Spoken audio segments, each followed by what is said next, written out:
Story till now. Sir is called away abruptly and leaves the players to continue the investigation. Henry has moments of Malkavian insights and a run-in with a young lady. Duncan gets a distressing phone call from extended family. The group meets a kindred named Dan from the Ventru clan to look for information. The group seeks out Ali from the Bruja clan, whose name was crossed out on the list to try and understand their meaning. Meeting with Mr. Silver shows Jeff something strange about Duncan and comes with a stern warning about sharing network outside the kindred. Bence is found to have met final death shortly after the chess match with the players. Kim confirms her alliance to the Sabbat, with the warning that they too are looking for Darek, and the risk of crossing paths is high. Diego shows his colors to the group, and not moving an inch to help them. The trio resurfaces. They give the players a lease agreement they found. And so, the story continues. Hey everybody, and welcome back to Vampire the Masquerade, Nashville by Night.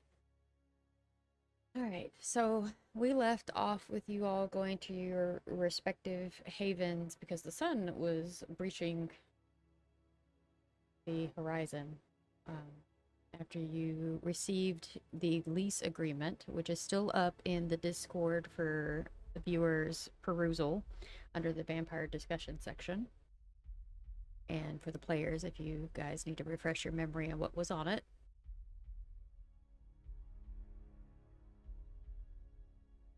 Sun sets in the morning for you guys. The night begins. Sir, you get word from the humans that are currently keeping an eye on the new location that everything is done and ready for your approval. Okay, I'll probably get out of bed, feed, and make my way down there to oversee the finishing of the project. Jeff, you wake up and your escape room is alive and active above you. Well, go through the usual morning routine, see if there's any way to top up, and then probably get in contact with the others, see if they're about ready to continue the hunt. You are not fortunate enough to find anyone to top up. Yeah, it sucks, but it is what it is. Are you gonna text everybody to see who's up and moving? Yeah, just quick text, because there's no point in ringing around everybody. As you go to reach for your phone in your pocket, you feel a second phone in your pocket. Okay, that's new. I'm gonna send the message on on the one that I identify as my phone, and then check out the new one. New one, after a moment of clearing the fog from your brain, you realize it's the one that Duncan handed to you for Henry. Yeah, that would do it. Okay, yeah. So, get in contact with everybody else, then start getting ready for the night. Okay. Well, you wake up uneventful.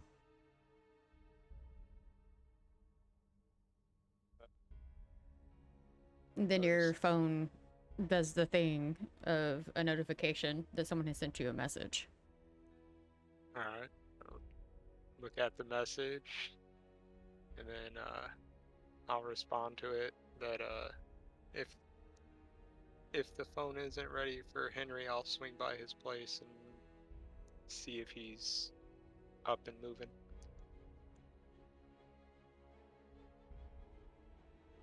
I will respond that I'm still working on it because it's probably going to take a little bit just to make sure it's actually accessible for somebody like Henry. Okay. Henry, you wake up. You've had another, what would be deemed a nightmare.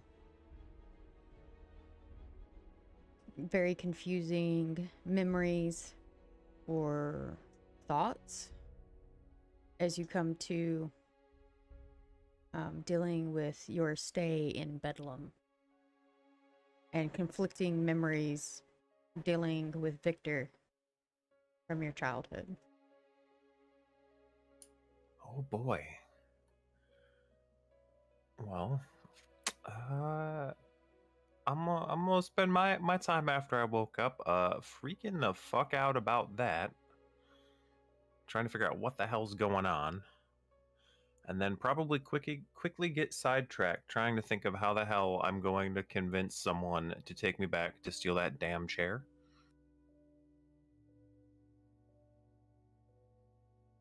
Okay. Are you going to do your typical checkup, or are you going to trust that that individual is taking care of themselves? I'm gonna do the second thing because she seemed pretty forceful in telling me not to be a creeper anymore. And I'm still a little shell-shocked about, not being the stealth master I thought I was. Okay. Emma, you wake up as well,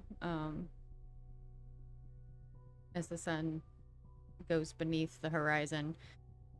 Your wake up is a little bit more airy as you open up the sealed room that protects you during the daytime. You hear music throughout the building. It sounds like one of your neighbors is enjoying some operatic music somewheres, and it's being carried through the vent system.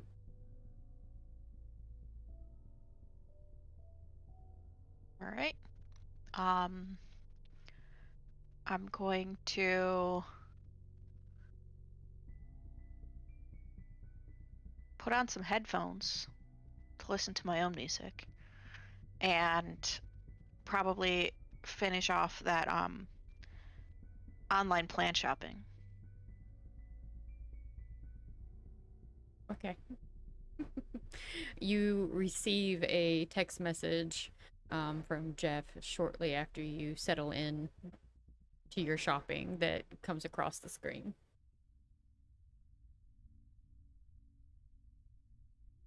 I'm going to heavily sigh and then respond back to him. Yeah. What does the response say?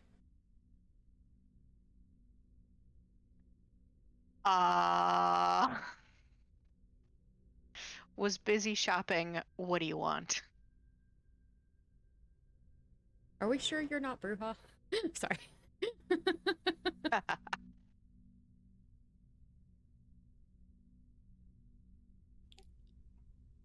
Pretty sure I got hostility from that message, so just kind of respond with, like, nothing much, just checking we're all set for the day. And I will respond back with, "Oh, right, yeah, sorry about that. Yeah, everything's still good. I'll just need a ride." And then I'll end it with like a little smiley face.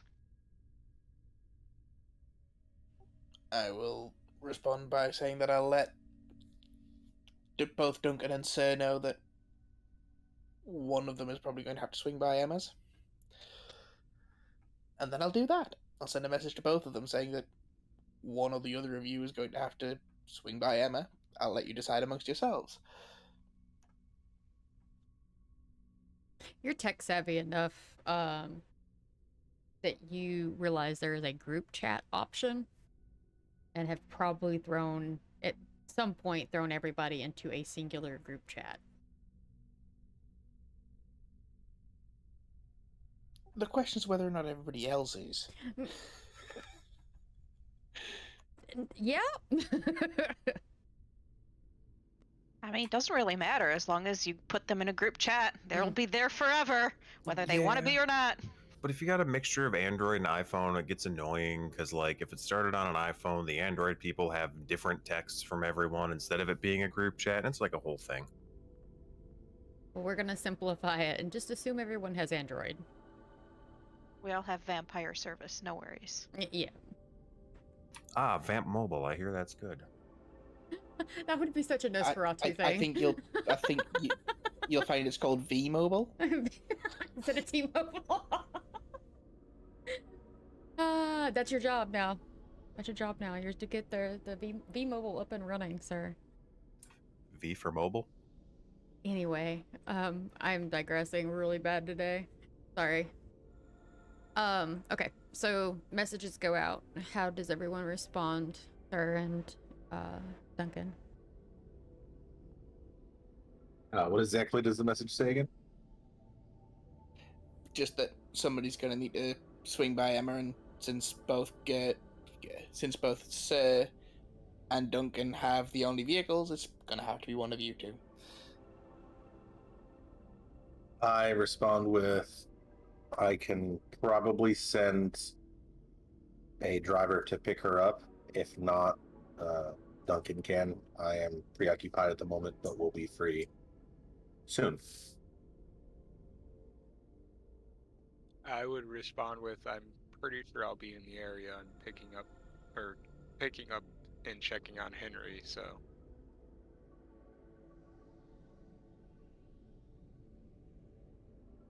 I will say, sounds good to me. Just don't make me Uber.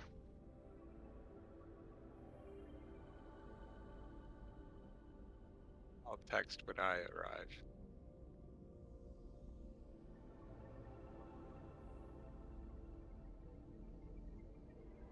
Okay, so now everybody is got themselves situated.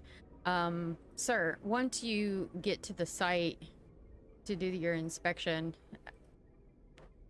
took you maybe 20 minutes to get there.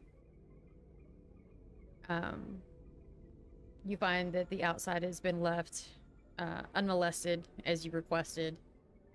The abandoned warehouse and lot looks very decrepit and still very much abandoned looking. Other than like tire marks and things of that nature, everything looks about how you originally picked it out. They had done a few very stealthy, but you know where to look because you're the one that made sure they were trained appropriately. Security systems were put into places that you would feel would be a good location for those to be viewing. And you do spot them. The head of the human side of the unit is standing at attention waiting for you at the front doors. I salute them as I walk up and motion for them to show me in. He steps aside and, puts his hand out for you to go ahead of him. And I do. To go in. The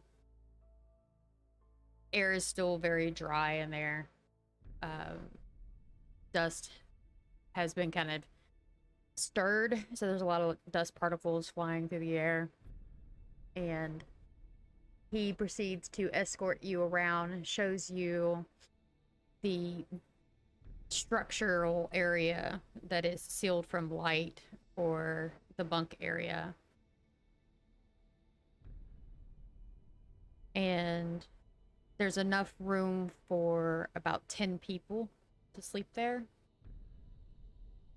There is a side room that has been converted over to like a kitchenette and bathroom, using some of the original plumbing that you assume was probably an actual like break area for the original structure.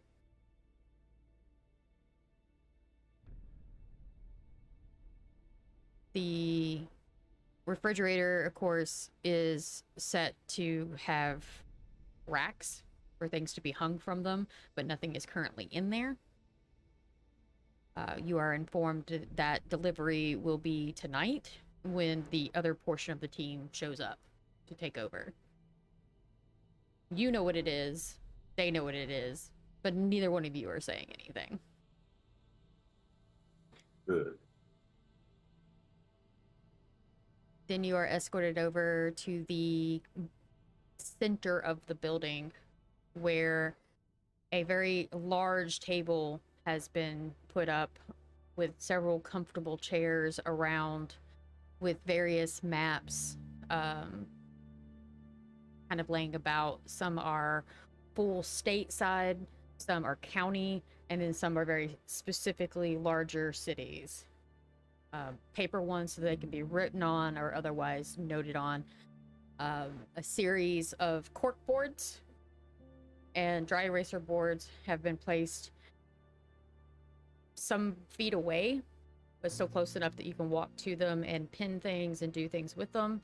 And several monitors have been put into position, stacked with different camera views of on-site and off-site,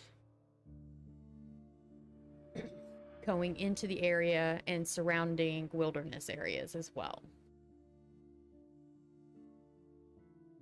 Then there is, hanging from chains, a projector pull down, and a projector has been plugged up but sitting kind of coiled up near one of the I-beams to be used if you need it. And that's everything? That's the bulk of it in that building. Okay. I kind of look to my men. I say, it'll do for now. We can use some work, but we'll make it what we need it to as we go. They all nod and ask if there would be anything else. The one that's at the head of the four-man team remarks that he still has things that he is trying to get wrapped up in the workshop. By all means, do not let me stop you. He salutes, nods, and then taps one of the other ones to follow him, and they go out a side door into what you presume is going to be the automotive depot / repair area. At that point, I'm going to get on the group text and let them know that I am now available and would like to show them something when time permits. This would probably be as good a time as any to give Duncan the address and have him bring everyone here. That would work then. I would probably send that address to Duncan's phone only. Okay. Duncan, you get a direct message from Sir with an address that is about southeast out of downtown Nashville, maybe about 5 minutes out.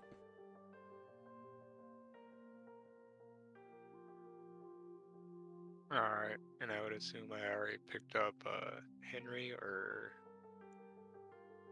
During that time frame, you would have arrived at Henry's and potentially Emma's as well.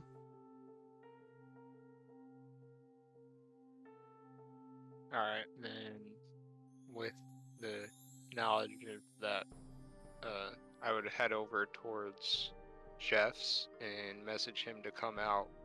We have a location we need to go to. Okay. Henry, when you were picked up, it's the usual. You get a knock at your door, as awkward as that is. And it's just Duncan picking you up as usual. Same with Emma. You get the text message that he's downstairs. Nothing outside of that. So the only thing that I'm gonna say is when I get to the car or go inside of it is go, hey, hey, hey.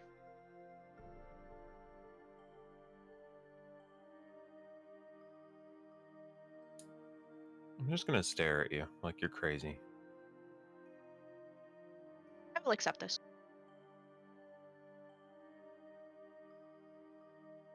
The irony that the Malkavian is looking at a Toreador like they're crazy. Yeah, I'm curious if she's one of my ilk. That's right. Henry doesn't know what she is, does he? I don't think Henry knows much, honestly. Alright, as y'all pull up to the escape room, there's people coming and going. Obviously, business is booming. And Jeff, you get a message that Duncan is present outside and waiting for you. And I'll be heading out to the car. I might consider... Yeah, I will. I'm going to release the pigeon first. Okay, what is the objective with it? For now, he's just going to be told to follow. Yeah, keep an eye on the car. That's all Okay. he's doing, just following us. Okay. It might be a little difficult because it's a straight drive for the most part. And all feathered friends do need to stop and breathe. Yeah, at some point, yeah, this is true. But he'll find his way. Okay, so y'all arrive at an intersection and you take a left past a gas station, and as you go further back into the area, it gets more wooded and unkept. You pass by a Frito-Lay potato chip manufactured distribution location on your right. And as you continue to go down the road, you come to an abandoned warehouse on the left. The only thing that sticks out to you guys, outside of the fact that it looks very ran down, is you see Sir's SUV. Pull in. Sir, do you hear them pull in? Do you see them on the cameras? I'd imagine I'd see them on the cameras and hear them pull in, yes. Okay. It's between you guys. I'm going to meet them at the door. Before I get out of the car, I will look at Duncan and just go, what are we doing here? Sir sent me this address, said that he had to show us something, so here we are. Good enough for me.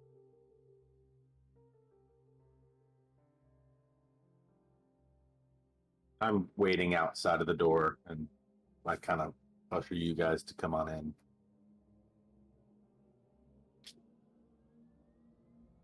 Hello, sir. What's the meaning of this?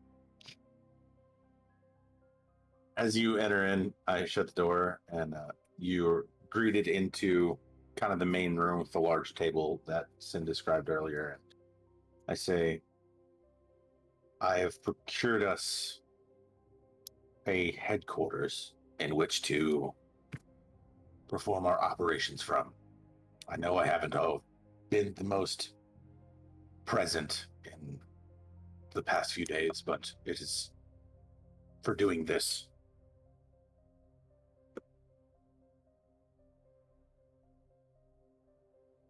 So going forward as players, from storyteller to players, this will establish you as what is referred to as a coterie. In between this session and the next, you all have to work together to figure out what your coterie's objective is and what your restrictions are. And I'll go over all of that with you. Viewers, y'all are welcome to wiki what that means, but basically it's an official party, which means They are tied together. They have chosen to work together very closely. I kind of give them a tour, basically showing everything you described. I say this is the place where we can rest if we ever have an emergency and we cannot get back to our individual places, or if our original places are compromised. I show them where we can store blood bags and that we have a shipment coming in.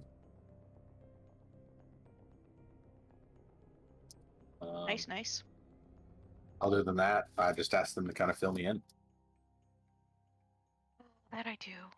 Well, there are some people that we think are Sabat, and I will kind of hand him over some of my notes of who we definitely have strong thoughts about and know for sure.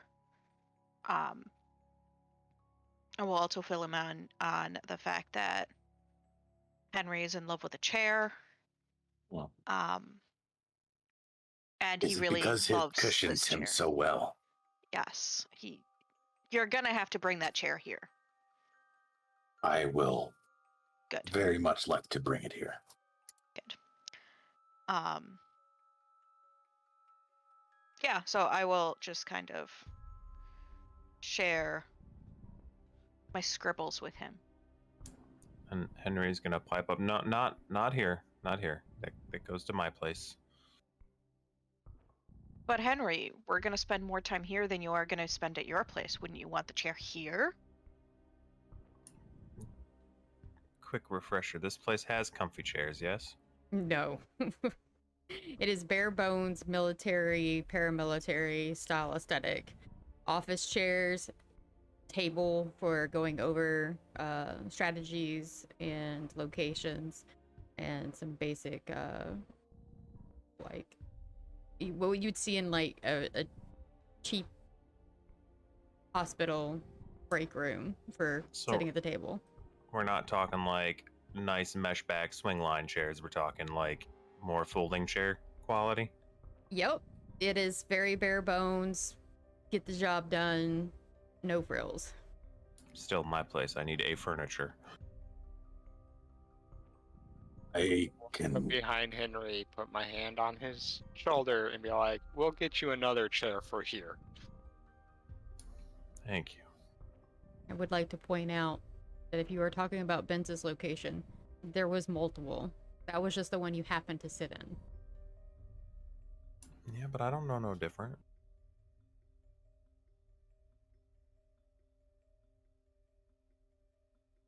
Henry, it is a bit lacking as far as comfortability. It's the best I could throw together in the past couple days, but we can all feel free to chip in and liven the place up.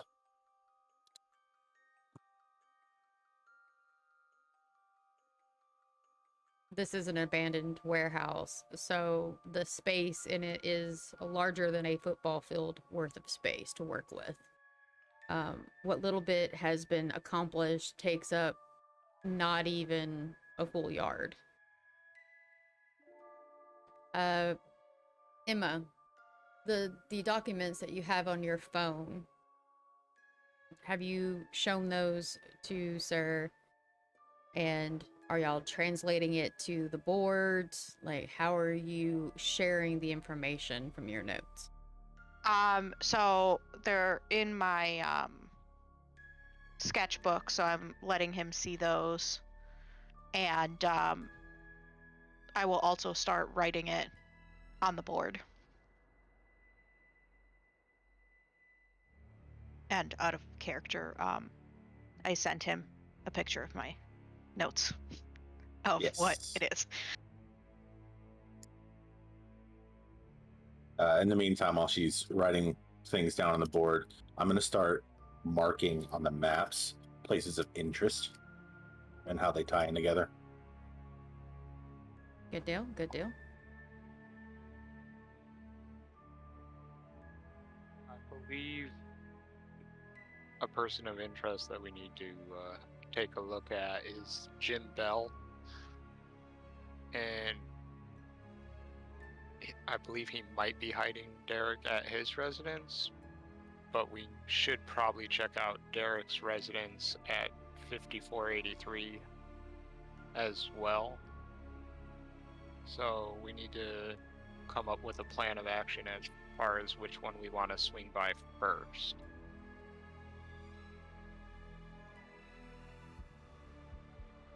Who is this Bell character and how does he play in? Jim Bell co-signed for some property with Derek. Ah, I see. To correct the knowledge base, if you look at the commercial lease agreement that is in the vampire discussion section, Jim Bell is the leaseor and Derek Newmiller is the leasee. So essentially, Jim is the one that owns the house that Derek is living in. It's a commercial, not a residential. He was the leaser of the commercial property. I didn't catch that part on the agreement.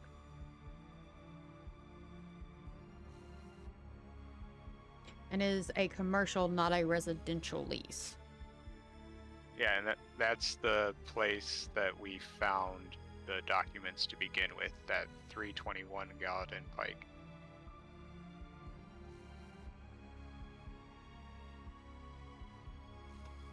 No, it is Sure not. I was gonna say that's not where we found it. That Are you sure? it was Gallatin Road that we found stuff. It was close. It was nearby. It was Brick Church Pike. We've been on Gallatin Road before. Specifically, I think it was Gallatin Road, not Gallatin Pike. It was We've been on- Gallatin Pike. There Okay. is no Gallatin Road that you guys have been on. It has been Pike each time. Okay. It is a main artery for that area of town. Most businesses are located on that main strip. That is why y'all have visited quite often. The Underdog, where Kim is located, is on Gallatin Pike.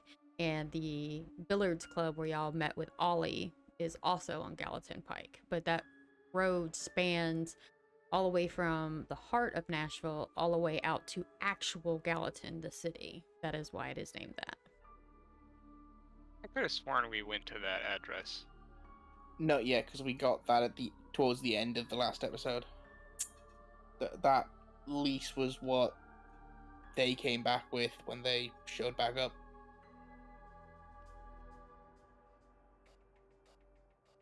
Dickerson Pike was where the salvage yard was that Ben's was situated at. And That might be- Bridge Yeah. Church Pike is where the construction company building was located that y'all found the documents. It's Brick Church that I'm confusing it with. Yeah, I'm confusing it with the construction company. It's me as well. So, but either way, we still have two addresses to address. Technically 3. Yes, we do have 3. Yep, you have Jim Bell's location. You have what appears to be a private address, a mailing address for Derek, and then the actual leased location. Just out of character question, real quick: is this set in this year? Correct. Okay, then in character, this lease would be out of date. So checking those premises is probably going to be less of a priority. This is about 21 years old.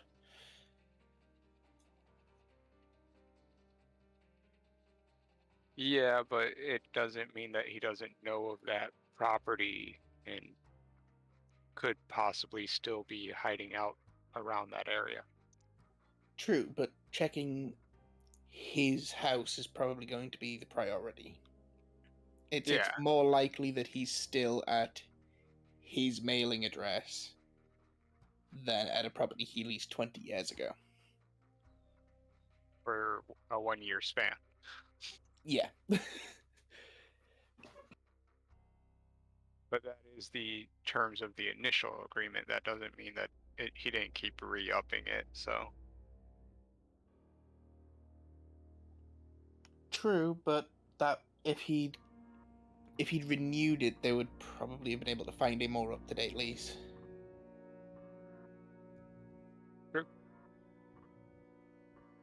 So, we have directions. What do we want to do? I'm a bit curious. The lease agreement being as old as it is, obviously it points to Derek having something to do with the Sabbat. But what does it say for this Jim character? Do we think he's kindred? Do we think he's human? Sympathizer.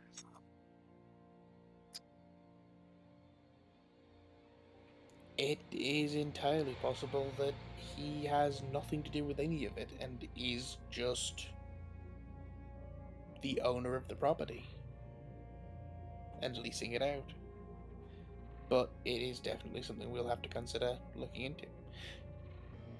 I could probably actually just look into him now, because if he is the owner of the property, he may still be the owner of the property. And he may have other properties as well. So, Exactly. I was thinking of that myself to Google not only these names, but the addresses as well.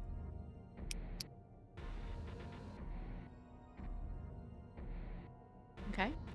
So those that have the Google foo, do the Google foo.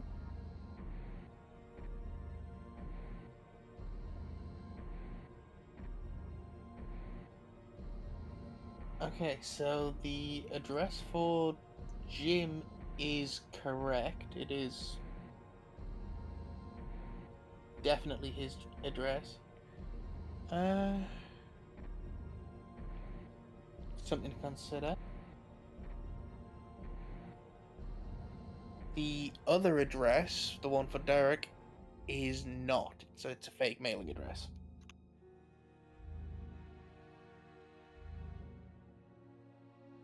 the 5483, whatever. Yeah, the Riverbend Lane 5483 is... It doesn't exist.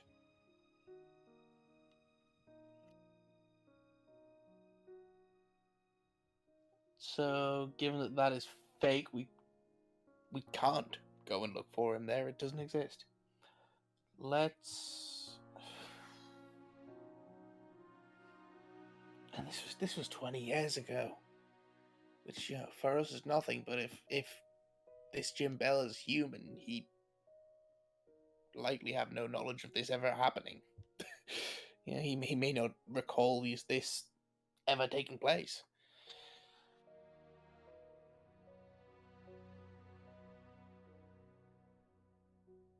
We look into the property that is said to be leased. This 321 Gallatin Pike. That appears to be real from what I can tell, so that should probably be our first point of interest to look at. You do remember that Ollie mentioned that address, and Duncan has a recollection of it being a legitimate abandoned location not far from where his pawn shop is located. Does seem to be abandoned. Boarded up and everything. That's right. Ali mentioned that they already had eyes on that location. We could go ask Jim if he remembers Derek and doing business with him, or if he has another property that Derek might be leasing out under a different name. Yeah, it's probably our best option. Okay, should we get going? Go visit Mr. Miller.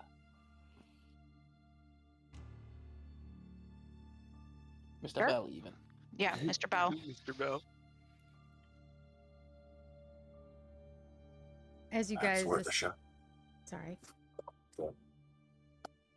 As you guys are agreeing to your next move, there's a change of guards. The 4 soldiers that were there when you first arrived say their goodbyes as another 4 come in that are a little bit on the paler side, with 2 of them carrying, one on each end, a footlocker, full metal footlocker that is very heavy in appearance, with little grievances through the facility towards the kitchen. That looks like the food arrived. Dinner time. Do you recognize them, sir?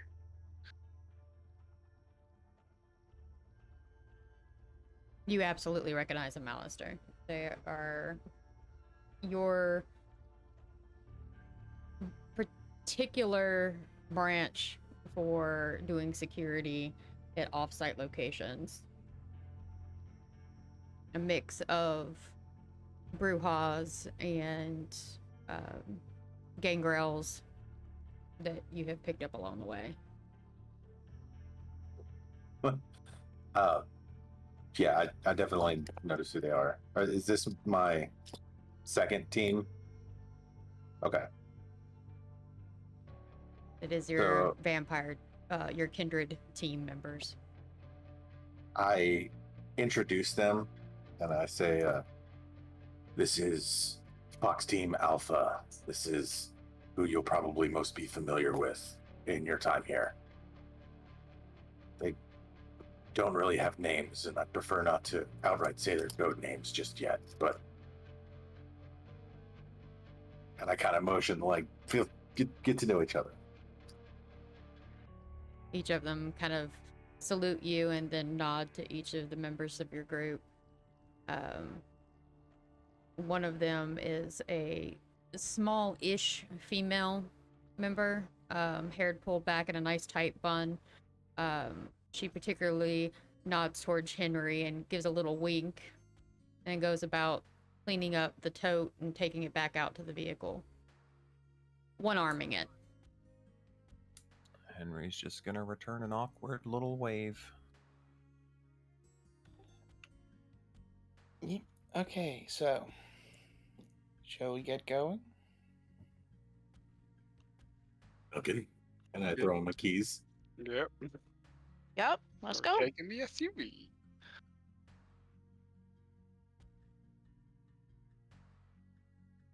When you guys get outside to get into Sir's SUV, a matching SUV is parked there. Obviously, it belongs to the team. One of them has followed you out and has hopped into the other one and has moved it into what you believe is a garage to get it out of the parking lot.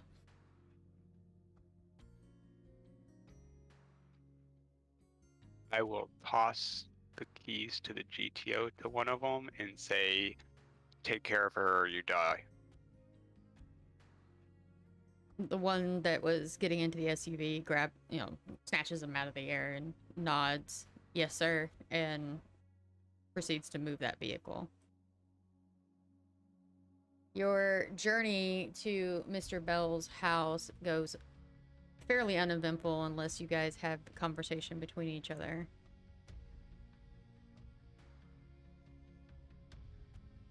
You arrive at a older type home, a chain link fence on the outside. Grass is mostly kept. Little sprigs here and there. Obviously, whoever has been tending to the grass is not exactly a perfectionist. The porch light is on, and lights are on inside of the house. And you hear distinct sounds of human life inside. Who's gonna do the honors?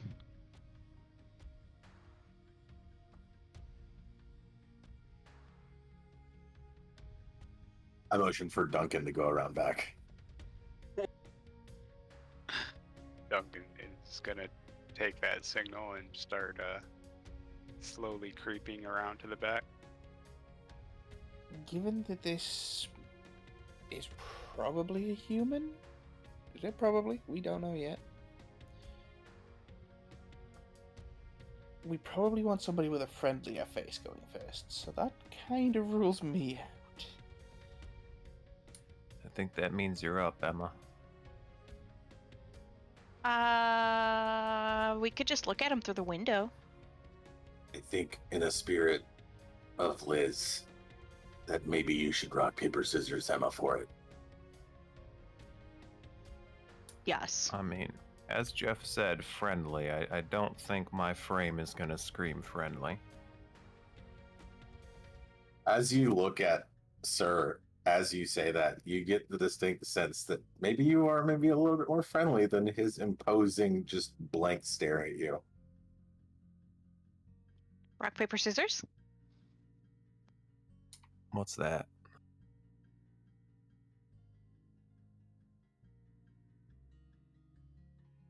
I'm just going to give you a bewildered look and say, you lose. You go up to the door.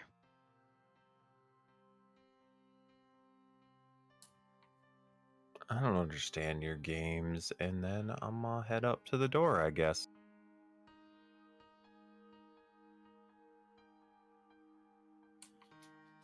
And I'm gonna give it a nice, gentle knock. Why do I feel like he should be rolling to control his strength here? Just to see whether he just pushes the door down by accident.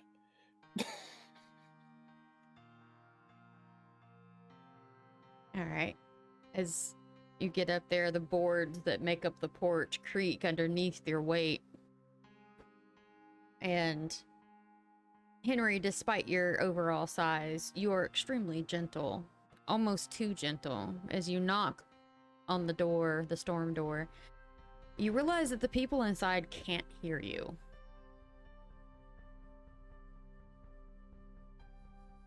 Well, I might have to knock a little bit harder. Okay. You knock a bit harder and you hear coming from a female voice beyond the door. And you hear footsteps across the hardwood floor reach the door, and as the door opens, a 5'4" auburn-haired woman, fair complected, big doughy brown eyes, kind of goes, huh? Hi, can I help you? Yeah, I'm looking for Mr. Bell. Oh, my dad. I don't know when you last talked to him, but he passed away a few years ago. Oh. Okay. Well, I'm sorry for your loss. It was expected. He had been struggling with cancer, so, you know. But, it's late. What do you need?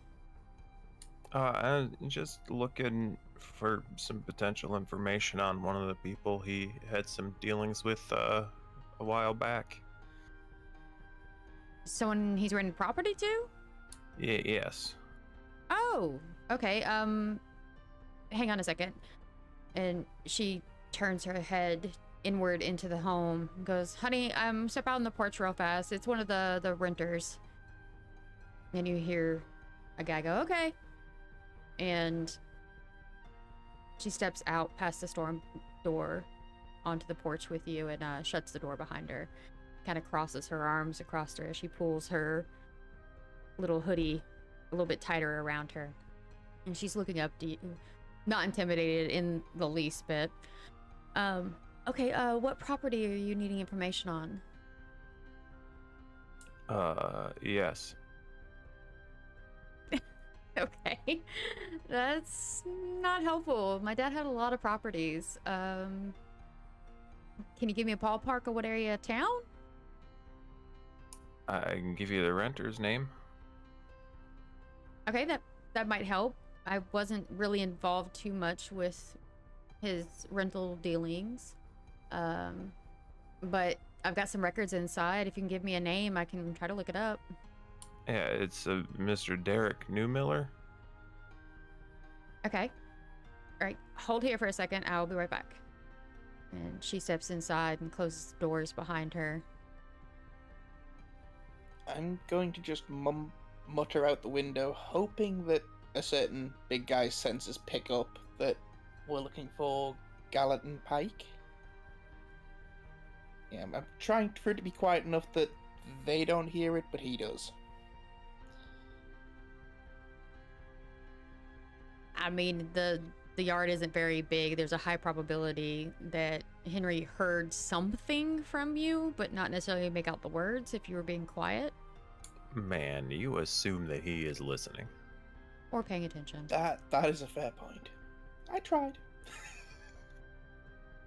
He is probably nervous as hell, sweating bullets up there, like, oh, I don't know what I'm doing. That's pretty accurate.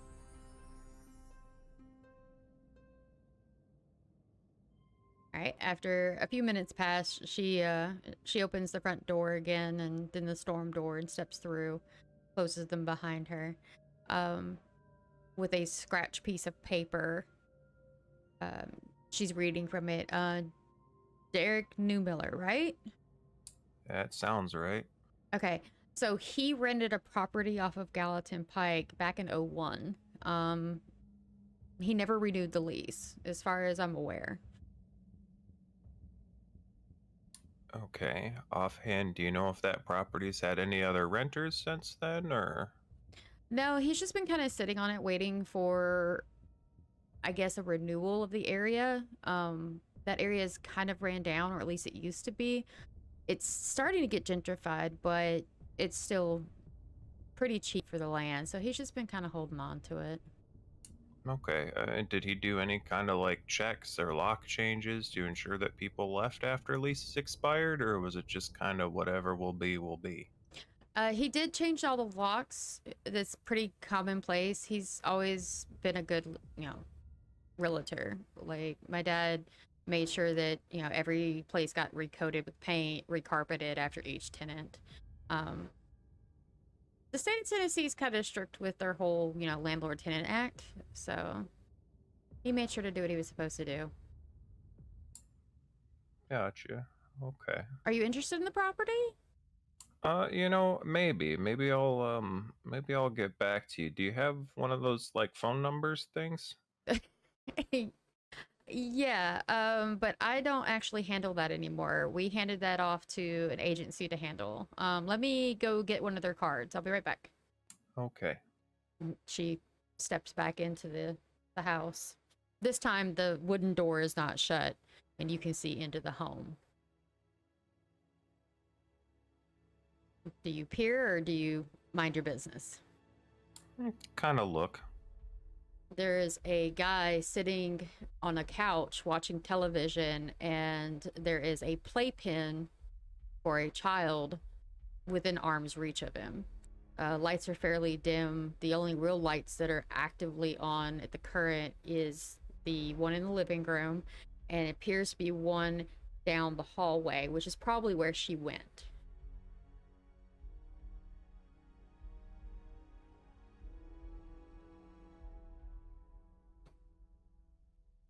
Fancy.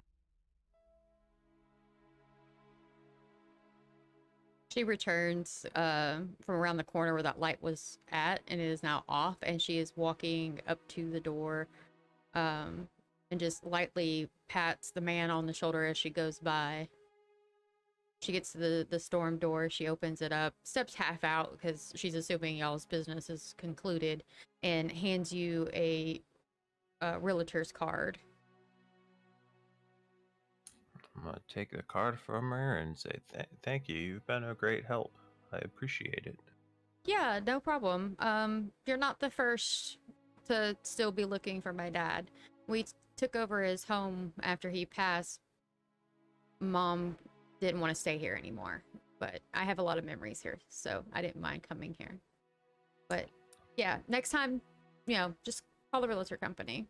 I've been slowly working through that process, so have a good night. Yeah, you too. And she steps back in and closes the door. And Henry's gonna turn and walk back to the SUV.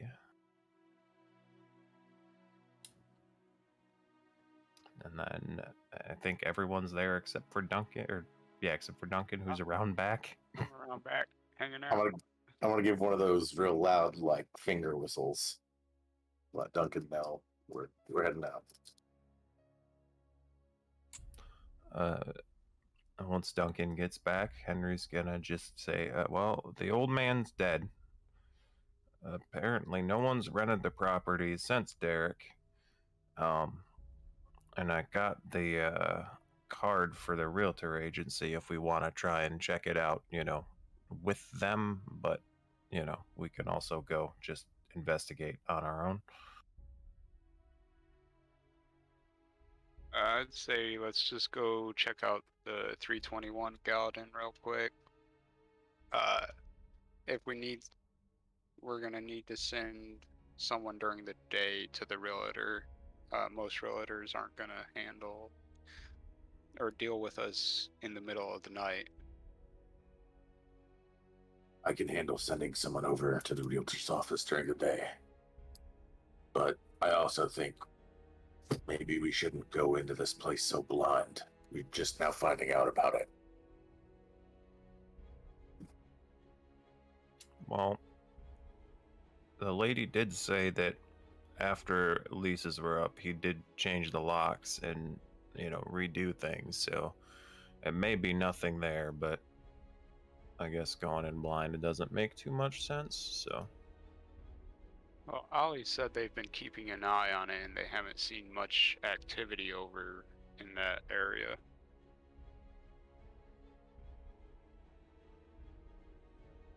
You say whether or not anyone has taken interest in it recently. No, they've just been keeping a close eye on it, but they could have easily overseen someone sneaking in. Oh, I guess no harm giving it a check, but I don't think we'll find anything of value there after 2 decades. Well, if it's over in my neck of the woods and that's the first night we dealt with Derek, he was over in that area, so he may still be squatting on that property. Maybe it's like a second safe house. Yes. Let's give it a shot. The only Opposed? other All in favor. Well, the only other option is that maybe he changed just a few details of the mailing address, and some of it may be correct. Yeah, but that's still a wild goose chase going from address to address, seeing if something is there. Very true, but what other information do we have to go on other than going to this place? But that's just my opinion. We can do whatever the majority votes for. I mean, I think we should go check out the rental property. We may as well at least scout it out. We don't have to go anywhere near it. We don't have to go in. Just take a drive by. We Yeah. really need to go. Yeah, sitting outside of this lady's house is very sus. So we're gonna head to 321 Gallatin Pike South and do a little bit of recon. As you get closer to that area of town, of course, it will be nighttime, but that is the building.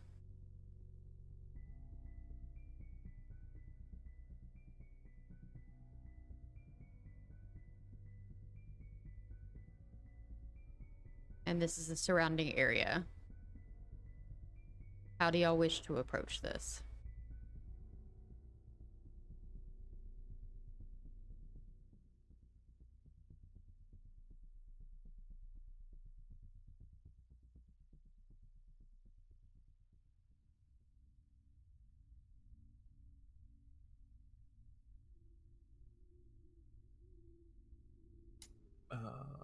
Is it in that level of disrepair for us as well, with like the boarded up windows and stuff? Correct. It has been 20 years since its last use. Has my friend caught up with us yet? Yes. Bless its poor thing. Yeah. Okay, I'm gonna bring him into the vehicle before we head over here properly, if we're just doing a drive-by. And I'm gonna send him into what looks like a couple of open windows at the top. I'm not sure if they're actually open or if they're just glass, and it's really clean. No, it's Nothing about this building looks clean. And That there's a would be bucket really sitting in one sus of if it them. was clean. No, that's very much missing windows. Okay, then yeah, I'm gonna send my little winged rat up there. Yeah, And- Duncan is also going to send his rodent friend in to do some recon as well. Okay. Your bond with your rodent allows you to speak and understand when spoken to. Jeff, I don't know if your bond is that tight with your pigeon just yet. Not yet, no.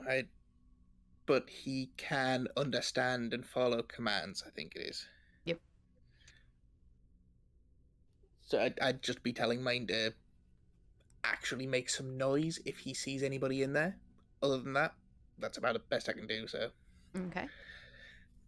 Under my breath, I'm just gonna mutter to myself, and I thought I was crazy talking to my plants. When you figure out that you're actually surrounded by a bunch of Disney princesses. Right? Does that make me one of the animals? All right, Urza. All right. So when you guys get here, Duncan, where are you parking the vehicle? Down the road, like at a gas station.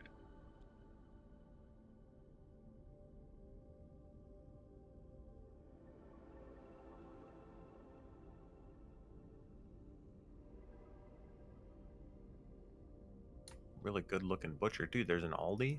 Right. I'm not really sure where a gas station is. I don't think there is one. Down North. the corner, the Kroger has one. Yeah.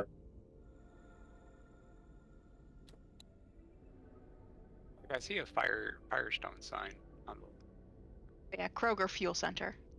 Next to the T-Mobile. Across from the Aldi. I think you mean V-Mobile. That's right. That Firestone could work too.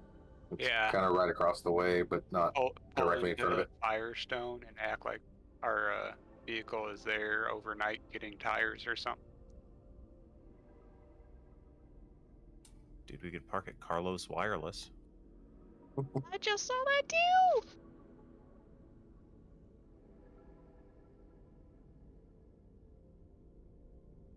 All right, so that'll situate you at this location here. So we will go with that assumption, and that is the building there.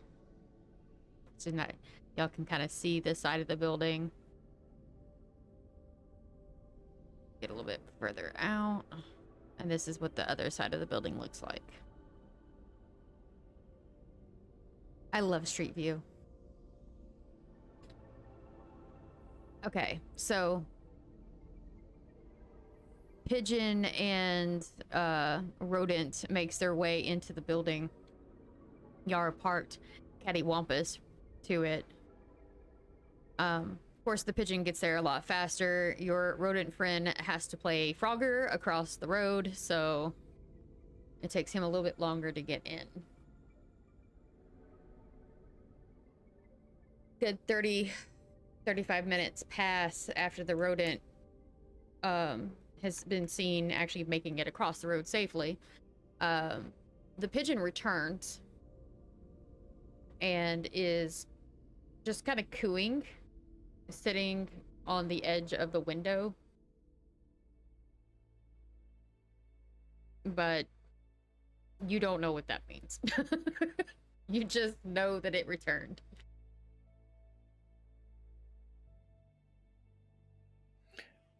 I'm going to tell it to stop cooing if it saw somebody. And it stops. Okay. So it seems like we've got, at the very least, somebody in there. Another If 10 it minutes stopped pass. cooing because it was us that it saw. Shit. Another 10 need minutes to work on passes. And you see a distinct fuzzy individual trying to frogger his way back across the road, Duncan. Do we hear any screeching of car tires or anything? No. Are you kidding me? Roadkill is like a side dish around this state. I was going to say, do you honestly think anybody's going to slow down because they saw a rat in the road? In their house, maybe. Also, if the cars that are out now are the ones in the picture, one of them is a Dart. That shit ain't stopping on a dime. And Might be stopping on a rodent. nah, it's probably not stopping. All right. As didn't your know.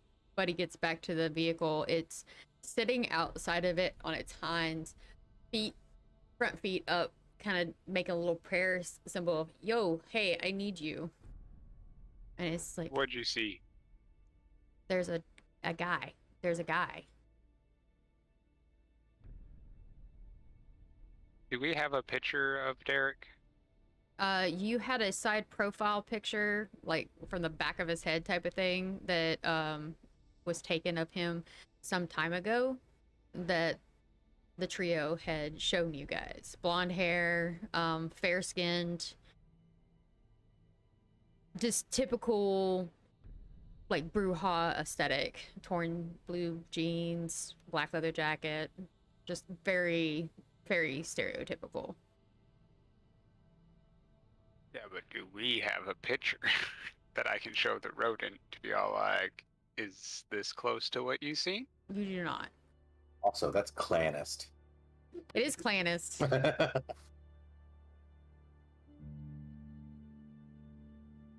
You only seen one? Yes. One. Whereabouts? Basement. Very bottom. In the earth. In the earth. Any suspicious? It kind of tilts its head off to the side like, huh? Facts. You want to ask it alive or dead?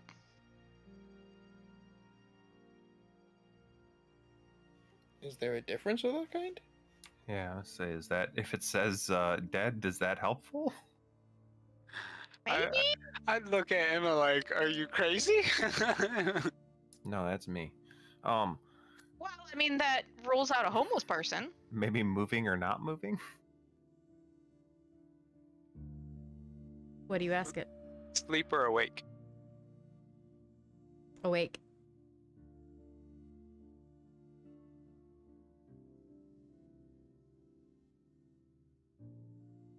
Anxious? Anxious? I am. Cheese?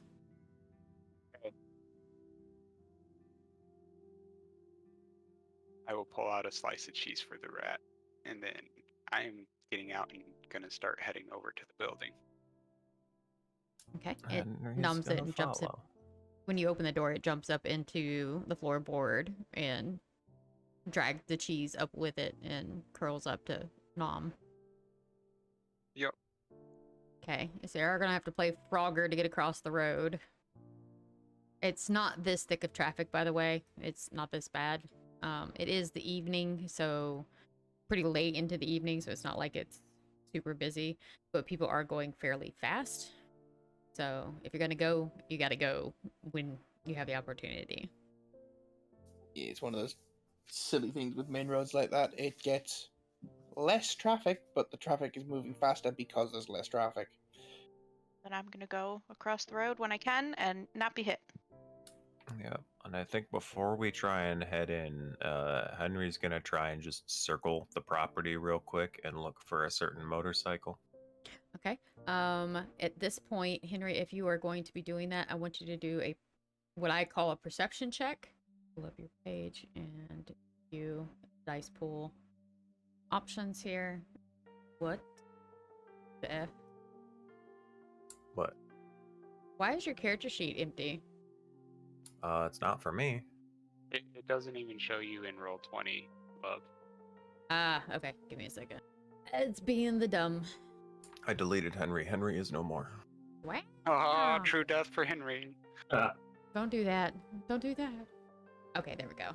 I need your wits and awareness. I need 3 successes. So your dice pool should be 4d10. You scan around, you don't see anything that sticks out. You didn't have a critical failure, but you did not have any success either. Well, wait, just when I get back to the front. Tell everyone I didn't see nothing around back. Cool. Good to know. No doors. To be honest, I wasn't looking for doors. Duncan's gonna mosey around back to see if there's any doors back there. Is that all you're looking for? Anything out of the ordinary. Like, possible entryway into the basement. You know, sneaky stuff. All right. So same thing from you. I need your wits and awareness. You're gonna have a dice pool of 5d10. I need at least 3 successes. What we got? Got it. Okay. Wow. That's a really good roll. All right. So out of all of his dice, they were all successful. Not only do you see that there is a back door, but you also notice that there is some brush that looks uncharacteristic to nature. And it's a fairly large pile of brush. I'm gonna go check out the brush. Okay, upon inspecting it, what do you do? What do you mean? Like, if it's uncharacteristic, there's something it's hiding, right? Okay, but how do you approach it? Do you kick it? Do you start picking things up? Like, how do you approach it? Start shifting the brush around to see what it's hiding. You find a motorcycle. Yeah, I'm gonna pull the gas line off of it. Okay. Do you know where the gas line is? I do. You as a player? Yes. Okay, but does character know where it is? I have a point in craft and drive and technology, 2 points in technology. So yeah, sure. Okay, so let's do some intelligence and drive. Give me at Listen, least I know 2. those things. I wouldn't know where to find whatever it is that you're talking about. Listen. If that doesn't work, just let me know. I can turn it into scrap real quick. Such a waste, though. Take it from motorcycle to companion cube real quick. Jesus. Okay, you successfully locate the fuel line and remove the side of it from the carburetor. I am going to send a text to the group stating that his motorcycle's here. I'll go in the back door when you guys breach the front. And Henry's gonna jump as everyone else's phone pings. Like, what the fuck was that? Which is probably what's going to remind me to show Henry that I have a phone for him. I will instruct him on how to use it after we're done here. And then I'll get up and start playing Frogger. Yeah, I'm gonna follow Jeff. Emma, are you going to be staying in the vehicle or are you joining them? Because I thought you said you already- did Frogger already. Yeah. Okay. I'm already at the building. I don't know what these losers are doing. Hanging out with the rat and the pigeon. Yeah, sounds about right. All right. How do y'all guys choose to breach? Took y'all long enough. How are we going in? Well, pick a door. The one I'm standing in front of. Okay. Henry's gonna grab the door and try and open it gently. You'd also be wary of the open windows. Okay, so Henry, with your abundance of strength, just from sheer size, as you turn the handle on it, you feel the lock mechanism kick in. Do you apply any pressure? Yeah, I wouldn't know any better. All right, so as you continue to push it past its lock mechanism, the entire handle falls apart in your hand. For those that do not know and cannot see his character sheet, Henry's strength is 5 bips. I'm just gonna give Henry a look and then say, that's not how you open a door. And just for further explanation for anybody that doesn't quite get that, the maximum is 7. And technically, maximum attainable is 5, but you can definitely have a feat to have 6 that I may or may not have. Yeah, hey, big boy. Yeah. So Well, at that point, the lock is null and void. There is a deadbolt a little bit higher up than that you would have to tend to, but the handle has been decimated. Anyone else want to try, or do I go harder? Henry, I think at this point you just run into the door. I don't think he needs to run. All right. While he's doing that, though, I am going to take a look around, make sure nobody's looking before hopping up into that open window above. You are less likely to get an availability while you are on the front of the building. That's fair. I'll probably go around back and hop onto. I think there was a lower, like a lower roof area that I saw from around the other side. It houses the AC unit. Yeah. I could also just throw you. No, I could make the jump. It's more about whether or not I can make the jump without anybody seeing me make the jump. Let me throw you. How's your health pool? Better stick to landing. Again, it's about not being seen. You So- could go around back and throw it. The round of back is a typical 8-foot high, wall instead of the double up. Yeah, I can make that, no bother. Okay. Henry, Hulk smash, let's go. Yeah, I'm gonna put my foot to that door. Okay. So technically you don't have to, but you straight kick it and it just bursts off of its handles and goes flying into the room. Hearing that, Duncan's gonna shoulder check the door on the back. Okay. That one just swings open. So Duncan eats shit. You definitely didn't expect it, so you stumble a little bit, but gather your footing fairly quickly. And that's when you hear an "oh shit" from below you. I was going to ask, if Duncan's eating shit, is that floor or wall on the other side of the door? 'Cause Yes. It depends on how much of a run-up he took. I'm assuming he didn't take too much of a run. Knowing if Gur in real life, he would have taken a few steps back and just shoulder checked it. Am I correct? Yeah. It would have been like 3 steps and just bam. Considering it wasn't locked or fully latched, it just swung open with his weight.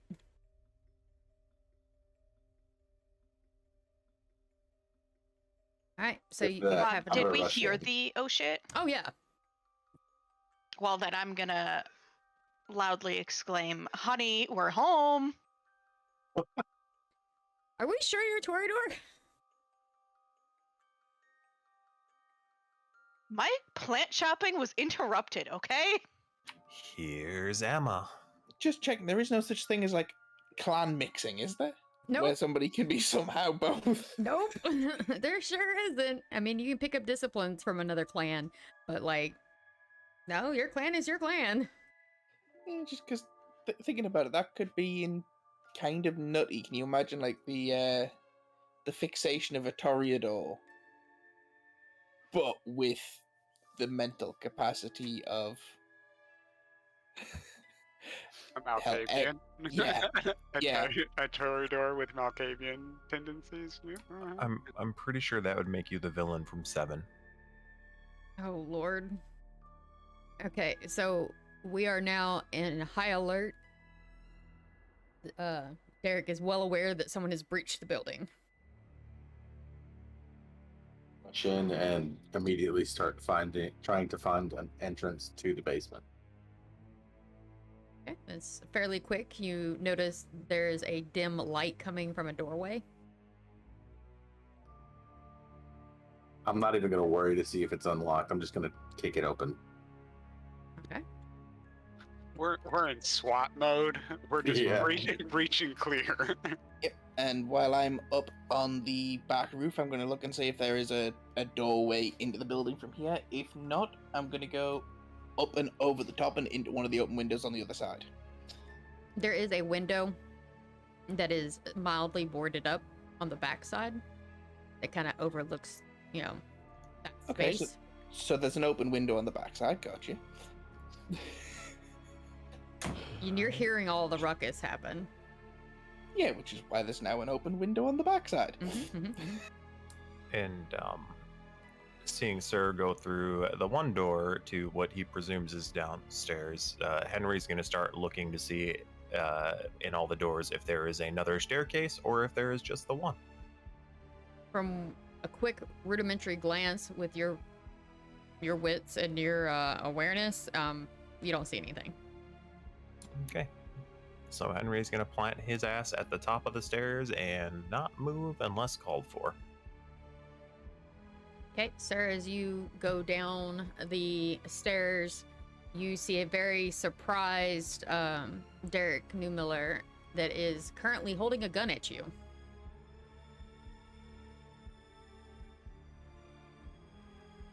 I kind of give a smirk, and I'm just going to tackle him. Okay. We're going to do opposing strength rolls and reactions at this point. He's going to try to dodge you while I'm assuming you are trying to grapple him. Yes. So you said strength and reaction? Okay. Oops, sorry. I was looking at your stats to tell you what to utilize. Oh, sorry. There you It's go. okay. So you're going to be using... You're trying to grapple, so it'll be a mixture of... I'm going to have you do 2 different rolls, okay? I Sure. need a strength plus athletics, and then a dexterity plus brawl. And I need a combination of 5 successes between the 2 of them. The strength athletics, And that was 5 successes. Mm-hmm. and that is dexterity and brawl. Just for gets and shiggles.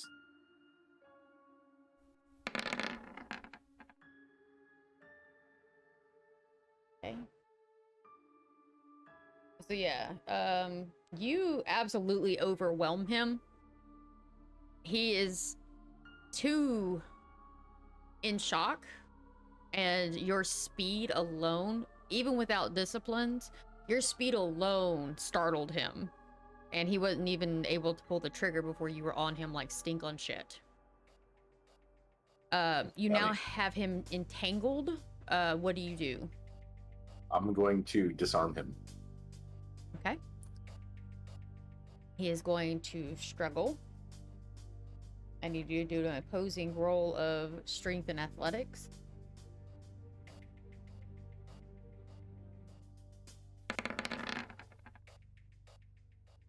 Ooh. You got him though. You barely held on to him. He starts flinging, arms going every which direction. He's trying to hook his leg around one of yours to knock you down. And you just firmly plant yourself and lock your limbs into position to where he cannot get free. All right. You got the gun away from him. It got knocked to the ground upon his struggling. What next? I'm going to use whatever I can to permanently restrain him. Okay. What does your character typically have on him? I would probably have some sort of zip tie cuffs. Okay. Now you're going to have to do an athletics and dexterity check. You need to have at least 3 successes in order to get him spun around and get his arms pinned back. And he's going to fight you on this. Oh. He breaks free. He gets an arm free and takes a wild swing at you. And lands a hit. So I was...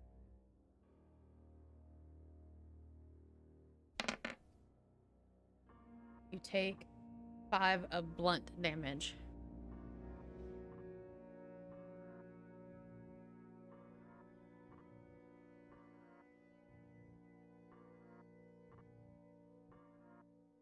So blunt isn't the same as like long term.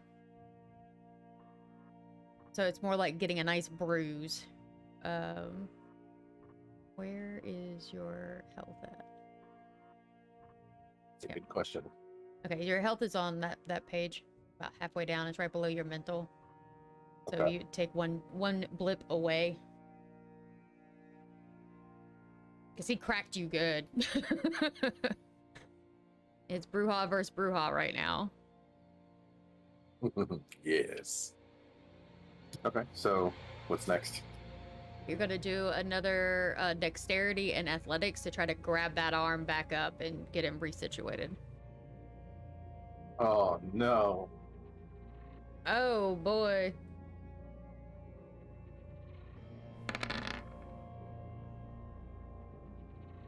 He barely breaks free from the other arm, and he starts to bolt up the steps. He's not even trying to go for the gun. Oh, he's in trouble. I'm gonna yell, Henry! Just out of the corner of your eye, Henry, you see a very frazzled, looking back down the stairs, scampering up them, blonde-haired individual come flying at you. Oh, he's getting bear hugged. All right. So I need you to do a similar check. I need you to do a strength and brawl check for you. If I remember how your character is built. Yep, strength and brawl. Oh boy, you're about to hurt somebody. Yep, I was trying to use the custom roll thing, but I have no idea how that works, so let me just roll it manually. Okay. It's 5-9. Okay. Yep. Get him, Drax.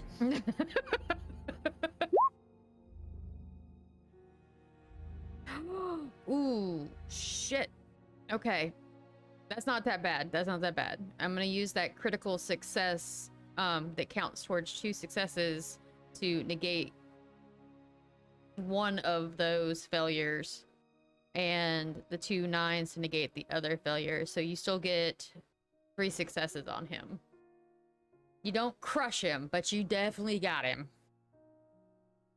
As he gets up to the top of the flight of stairs, he looks up and sees you, and his eyes turn into silver dollars, and the start of the phrase of "oh shit" starts to come out of his mouth as you clamp your big brawny arms just around him and look down with a smile on your face, and you just see him just expel any air that is in the corpse that is his kindred body out. Through my smile, just, hello, Derek. And he's just standing there like he can do nothing. No no capacity for air to go into his lungs to be able to speak, but definitely not able to die. So he's just wide-eyed going, You're lucky we need you alive. You hurt my friends. and this like grimace look crosses his face. I'm gonna shout back down to Sir, just, you lose something? Good catch. From there, I'm gonna try and put the zip cuffs on him and find anything else I could just wrap him up in. So about halfway up from the elbow to the shoulder is where Henry is clamped around him. So you can easily grab his wrist and pull them backwards. You hear a few pops and creaks coming from one of his elbows, but that, in the grand scheme of things, is irrelevant. There's several tarps and plastic drop cloths that are laying about that you could utilize, and various links of electrical wire and whatnot. Yes. Do y'all choose to gag him, or are y'all just going to leave him to run his mouth? We'll let him run his mouth. See what accidentally spills out. I mean, we did want to talk to him, so. At least for now. When it comes time to transport, we may want to shut him up. I mean, keep him unmuzzled. I'm going downstairs to see what's down in his little abode. Upon investigation, Duncan, you find a couple of papers. Looks like the same kind of just ranting and raving about different people that he's interacted with. Some of them look a lot older, pertaining particularly to people like Seneca and Ollie and others that he had to interact with quite often, Bruja clan. You also find several photographs of what you all believe to be Lola. All that, and then I want to pat him down for the keys to his bike. As you start touching him, he grumbles under his breath at you, and you find the keys. Front left pocket. I'll be taking these. He tries to get a kick in your direction, but of course fails miserably. It's gonna get him a stern look from me with a, I wouldn't do that. You can make out a stifled fuck you from underneath the gag. I'm gonna pat him on the head a couple times, progressively getting harder. And I say, now, just because you're Bruja doesn't mean you need to react to every single thing with violence. Can vampires be knocked unconscious? Is that a thing? Yes. You can stake them, and it will knock them out. It will not kill them. But a solid punch to the head wouldn't knock someone out. Yes, because that's what happened to Seneca. But it would have to be basically a skull crush. I could probably do that. Your decision. To say it. First, you would have to release him. Do you think you could do it without actively killing him? No promises. I say we don't need to keep him here for very much longer. No, we need to get him back to the prince. But, yeah, we... Duncan, can you pull the vehicle around? I'm taking his bike. So someone else is going to have to drive. I hold the keys up. Anyone? Henry's gonna just laugh. You definitely don't want me to drive. I don't know how to drive. I sigh heavily, and I'm gonna look around for something to cover his head with, like just to block his field of vision. There's a tarp. I'll probably cut up a piece of it into like a sack shape and like tie it around his neck. Just that way he can't like see anything going on around him. Okay. I say, let's take him upstairs. Wait at the door for me. All right. I'm going to grip just a little bit tighter as I walk to the door with him. I'm gonna It's go a get Hulk hug. I'm gonna go get the vehicle, and I'm just gonna like loop down the road, make a U-E, and then pull right up to the side of the entrance. Okay. That way they can just stuff him in and we can roll on. Okay. That pretty much goes fairly smoothly because Henry is holding him a couple inches above the ground, so he can't get any traction to get any kind of movement. You best believe I'm not doing the nice thing cops do where they put the hand on the head to make sure you don't bonk it. You just throw him in there like a sack of potato. Yeah. Thunk.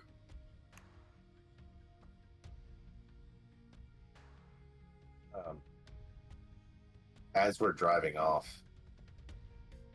I'm going to message the group chat and say, do we take him to the prince or do we take him back to base? I'm gonna respond by saying that we take him back to our base for now and let the prince know we have him, so that the prince can decide whether they want to risk us taking him there. Yep. Understood. Do we want to maybe send Duncan to the prince while we take him to the base? Given that Duncan has the most sort of autonomy, that would make sense. Yeah, everybody else is sort of locked into one of the group vehicles. Duncan's on the bike. With me being on the bike, I'm not looking at the texts or reading them, so I'm just following you guys. So, like, more than likely, we're all gonna end up at the base. If I notice you're not texting back after that, I'd probably pull over at some point and just kind of hold the phone up. Oh, if you pull over, I'm gonna pull up beside the window, and if you're holding the phone up, I'll look at my phone. Yeah, just to kind of give you that idea that, like, we're not saying anything out loud. Check your phone. It's got the plan. Yeah, and if that's the case, I'll nod, and then I will make my way to the prince. Didn't they say that they were going to be out of town again? Yes, they did. I was unaware of that. Written that in the text. Okay. I already drove off, so Whoops. I'm going to the church, and I guess when I get there and find out they're not there, I'll be heading to the base. Okay, you will get to the church before they manage to get to the base. So as you pull up, you see Sean's vehicle as per usual.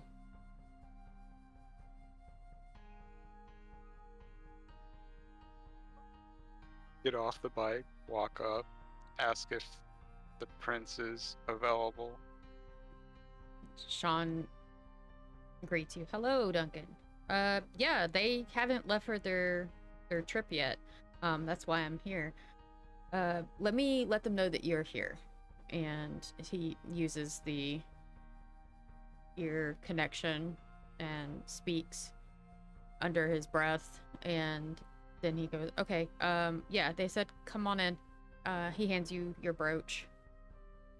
I will put on the brooch and head down to their quarters. Okay. Elizabeth is sitting in her usual position by the fire with a book in hand, and Liz, you can hear from the back room fussing at Victor. I will walk over to Elizabeth, lean down, and let her know that we have Darek, and I will write down the address for them and leave it at that. She gives you a stern look and goes, okay. Our trip will have to be postponed. This must be taken care of immediately. Hold on to him for tonight. Bring him with you tomorrow. We will be holding a gathering here at the church. Be here at 10 p.m. sharp. Darek and Understood. Co. She closes her book and stands up and does a very thankful and gracious, like, nod, almost bow to you. Your group has done well. I will nod to her and then turn around to leave. You leave as per usual. You go through the Great Hall, hand Sean the brooch on your way out. He greets you to have a good night and sits back down to watch whatever he was watching on his cell phone when you came in. As I hand him the brooch, I will let him know that they'll be leaving not tonight or tomorrow, but probably the following night. He just kind of nods and says thank you and tells you to have a good evening. I will get on the motorcycle and leave for her compound. Okay. The Yep. important question: Hmm? what's the cartoon selection for today or tonight? He's watching some old reruns of The Tick. Yo. Y'all get to the compound. Darek, of course, flailing what little bit that he can the whole way. This boy's really begging for a knuckle sandwich, isn't he? Yes, he is. Y'all pull into the parking lot and are greeted with the door swinging open and two of the vampiric or kindred soldiers step out. I get out of the vehicle and kind of give him a roundabout hand gesture to like gather everyone up. Okay. One of them nods and heads to go grab the others while one remains in anticipation for the next order. I just kind of look at Darek. I say, take him inside. Do not hurt him. He nods, salutes, and then snatches Darek out of the vehicle, partly dragging him along the way. Takes him inside and locates what used to be the old bathroom. So it's just tile floor, drain, and enclosed space. No actual fixtures left. Well, Henry is going to follow them. And he's going in that bathroom. He's not letting Darek out of his sight. All right. It is a single person bathroom, so it is a very tight fit considering your size. But Darek isn't exactly a very big person. There is a door to it, but it is an old school wooden door. You pretty much can take up the breadth of it. Yep, and I will be between him and the door. Well, it looks like they're handling things. I'm gonna go get some food. When I get back, I'm gonna let them know that the prince is aware that we have Darek and that we are to hold him until tomorrow, and we have to be there at 10 o'clock sharp. Understood. I'll make sure the guard, at least 2 guards, stay outside this room. Emma, you procure a bite size, like just enough to stave off your hunger from the refrigerator.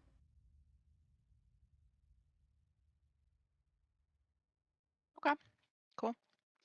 I'm also going to plan on staying here instead of going back home Okay. for the daytime, I guess. So everybody is just gonna kind of settle in to the warehouse for the evening. Yeah. Yep. That Fine, bathroom door, does it open in or out? It opens inwards. Okay. I'm gonna make a call actually to Seneca and just kind of get an update from him, kind of what's been going on on the brew hall side of things concerning Derek. Okay. You reach out. It rings a few times, and finally he picks up. Typical response of what? You know, annoyed as usual. I let the what kind of ring out in the air for a second, and I just respond almost satisfactorily. We got him. Are you shitting me? Not at all. Dude. Thank you. We've been trying to keep it low key that there was even an issue. Didn't need the entire clan out after him. Just my trusted ones. Sharonda's gonna be happy about this. Thank you. I'm glad I could put her mind at ease. I just got word that there's gonna be an Elysium tomorrow. I'm assuming Yeah, the judgment's gonna be handed out then. That's definitely us. Alright. Well, man, I will see you there tomorrow. See you there tomorrow. Night. And he hangs up. Seneca is prone to being short and sweet. You've known that from interacting with him quite a bit. Yeah. Debating whether we should try and get any kind of info out of him while we've got him here. You know that that is going to be the only time you're going to have. Because once he goes up in front of everybody, that's going to be it. I kind of looked at Duncan on that one. He, to me, kind of seems more beset to understand the political workings of that. And I would kind of let him lead that if he would. So I'm in the middle of texting Mr. Silver to get an update on our arrangement.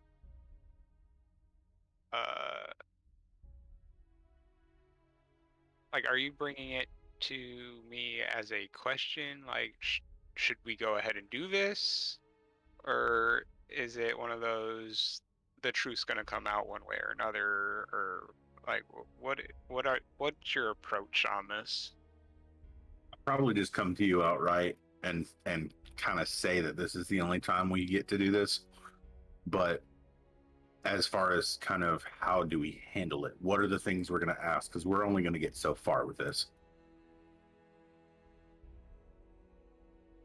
Like, it'd probably be best to poke him a little bit, but depending on his demeanor and the way he's been thus far, we're not really going to get any truthful answers. They'll try to give us answers in the hey, go away type. Right. Like, he might try to bargain with us as far as, hey, I'll give you this if you let me go. And obviously that's not an option. But what if we get him talking? What if we trick him into giving us information by, I don't know, inflating his ego some way? Or claiming that we're not Camarilla. But I won't be any part of that. I don't think anyone here would prefer to be a part of that. I don't think we have the... I see him actually giving us any information if he could side with a faction other than Camarilla, and I cannot. I mean, by saying that we get him talking of his own accord, by inflating his ego, I mean, let him feel like he did a good job, that he would boast about the things he's done, and he might slip up and tell us something we don't already know. It's worth a shot. I feel like if there's any way to reasonably get any info out of him, that would be it. How do you want to go about this? Like, we don't know much of as far as what he's done thus far besides killing Vincent taking on Diego and having Diego a Sabat and him a Sabat, like, we know them for sure, but I don't know if he'd be willing to divulge any more Sabat.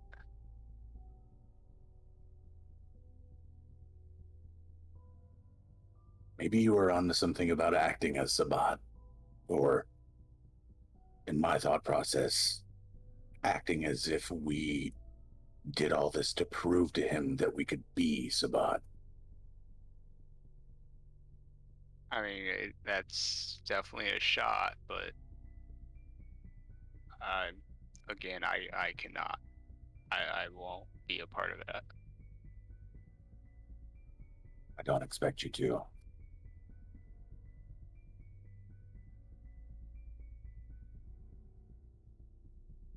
Maybe we should ask what the others think first.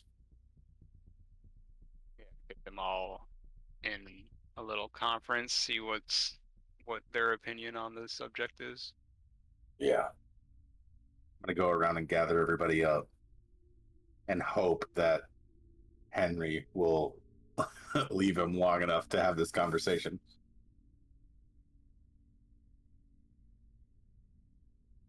I could probably be coaxed.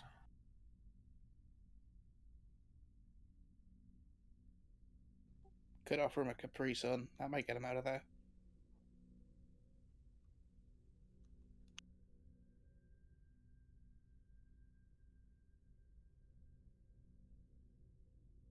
I could expedite the chair transfer.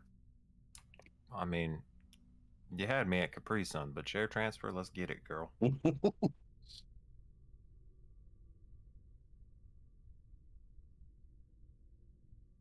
So I gather everyone up and say, Duncan and I think this is the only time that we have to interrogate him. Once we take him to the Prince tomorrow at 10, there's not going to be another chance to get information from him. We don't really know how to go about it. The ideas that are on the table at this point are pretend that we want to be Sabat, and this was all a ruse to prove that we were worthy enough, though Duncan cannot abide by that plan. The other plan is to coax him into saying something he wouldn't normally by boosting his ego. What about seeing if getting him emotional by talking about Lola? When you bring up Lola, I will bring out the rest of the paperwork that I found and lay it on the table with the pictures of Lola. And I'm a little bit of a dick at times, so I may be pulling up a certain song on YouTube about a showgirl. La la la la Lola. Hang on, there's an actual song with that? Yeah. Wow. Yeah, was it Lips Like Cherry Cola? Yep, didn't know that when I made that character. I think there's two particular songs about a girl named Lola. All right, so serendipitous. Anyway, moving on. Yeah, the one Dark's mentioning is by the Kinks. Okay. All right, so y'all have a game plan. Well, Sort what are of. the pictures? The ones that you found tonight are just like a couple pictures of him and her together. Things like just, peace signs and kissy faces and stuff like that. It's just general couple pictures. I see. We could play him as the victim for what they did to Lola, but again, I will not be present for that. It's really just stems from what everybody's comfortable with. I'm just there to stop him from going anywhere. I'm not so sure with how comfortable I feel about doing that. When you say doing that, what do you mean by doing that? Making it seem like he's the victim and that I'm not a part of the Camarilla. You guys are down to about an hour and a half of time. I can really go either way as far as personal feelings. I've had to do many sketchy things over the past years. But I don't want to do something that is going to make anyone else feel like they're in the crossfire of my actions. So, Duncan, whatever you see best, we will go with. Best course of action is let the prince do what the prince does and leave it at that. As far as him talking more, I highly doubt that's possible. And even if we were to be like, oh, well, what they did to Lola was unreasonable and blah, blah, blah, he's not gonna buy all that. I think you're right. Best just to make sure he stays put. Do we have chains that we can bind him in? There should be something around here. I feel more comfortable with him at least chained. I mean, I'm pretty sure I'm making the super smart decision of spending the night inside that bathroom, sitting propped against the door. So, You definitely can get proper cuffs and stuff from your men that are there. Their standard uniform in case the humans or other vampires, kindred within your company gets out of line. They almost all have cuffs on them. Like a Is there any set. kind of extra chains or like cables? Anything I could pull from the surrounding area to wrap him in? Yeah. Like there's absolutely like towing chains and stuff like that. Straps for strapping down stuff on trailers and things of that nature.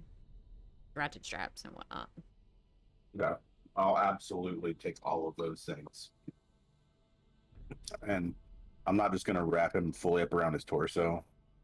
I'm going to wrap his upper arms to his torso, his hands together behind him, and his legs together.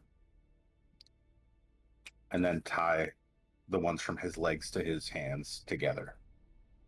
You're gonna Basically, hog tie him. Yeah. Yeah. Hog tie him. All right.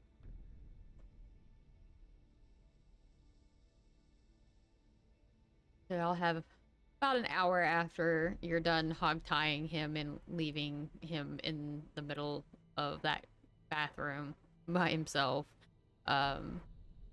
Everyone still has about an hour before you have to lay down. What is everyone doing? I am going to find a room close to the bathroom that is still shielded from the sun and prepare for my nap. Okay. There is no actual room. That bathroom is remnants of the old structure. So everything's kind of open around it.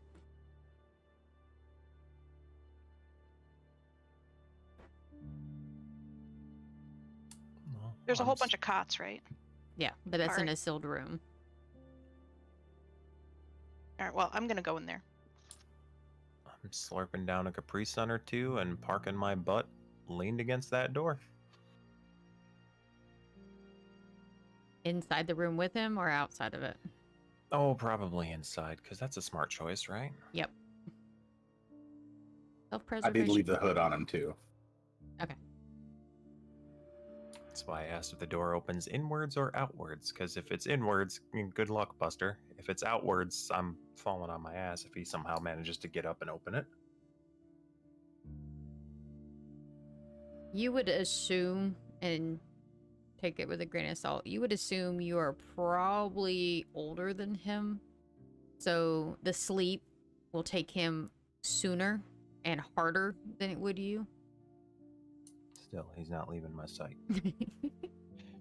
Meanwhile, I'm probably on the outside of the door to one side, sitting against the wall and sleeping there. There would be 2 guards standing on either side of that door on the outside too. So Correct. you're probably laying next to one of them. As a matter of fact, the guards have already changed. It's humans now. While y'all were having your meeting, the vampiric ones have left and have been replaced with the 4 human team members. So they are bright-eyed and bushy-tailed, ready for the day. Oh, good. A comfy pillow. Just one of the guards' legs. Hasty pillow. They're standing. Okay, fine. Their shoe. Yeah, well, I'm sat upright against the wall and then just leaning over and using one of their legs as a pillow. Oh my god. Smells like boot shine. Well, Emma's getting a good nap in a cot, so I don't know what y'all fools are doing, but I'm not there.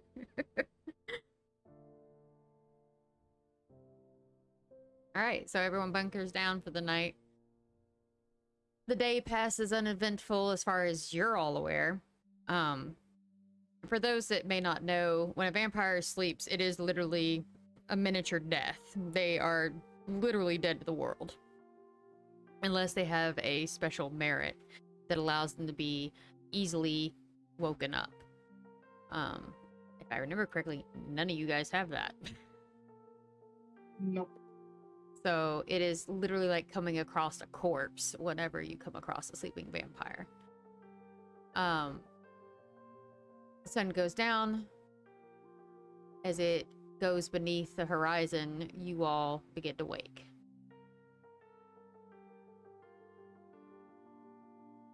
Henry, you hear distinct grunting and fussing out from underneath the makeshift tarp sack over Derek's head as he begins to wake up.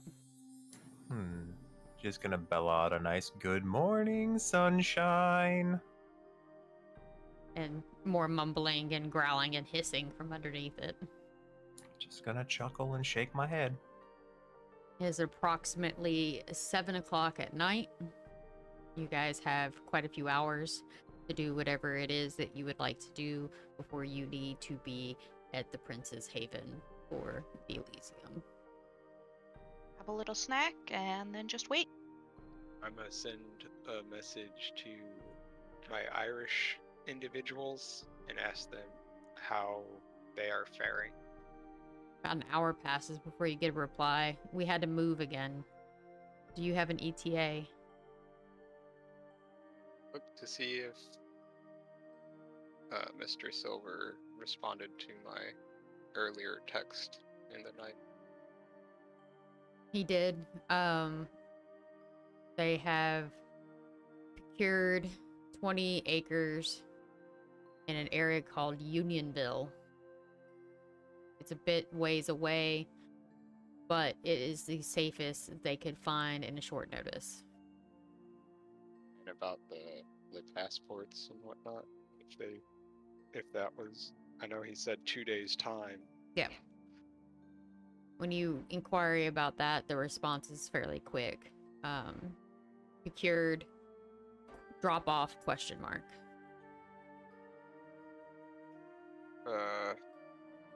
I'll send him the address to the pawn shop. And you just get a K in return. And then I will send a message to my Irish contact that passports acquired, land acquired, sending immediately, address. They send you a address for a post office in a town nearby where they're at. For the passports to be sent to them. Basically sending them the care package to get them here. Correct. All right. What is everyone else doing? Wake up, feed, and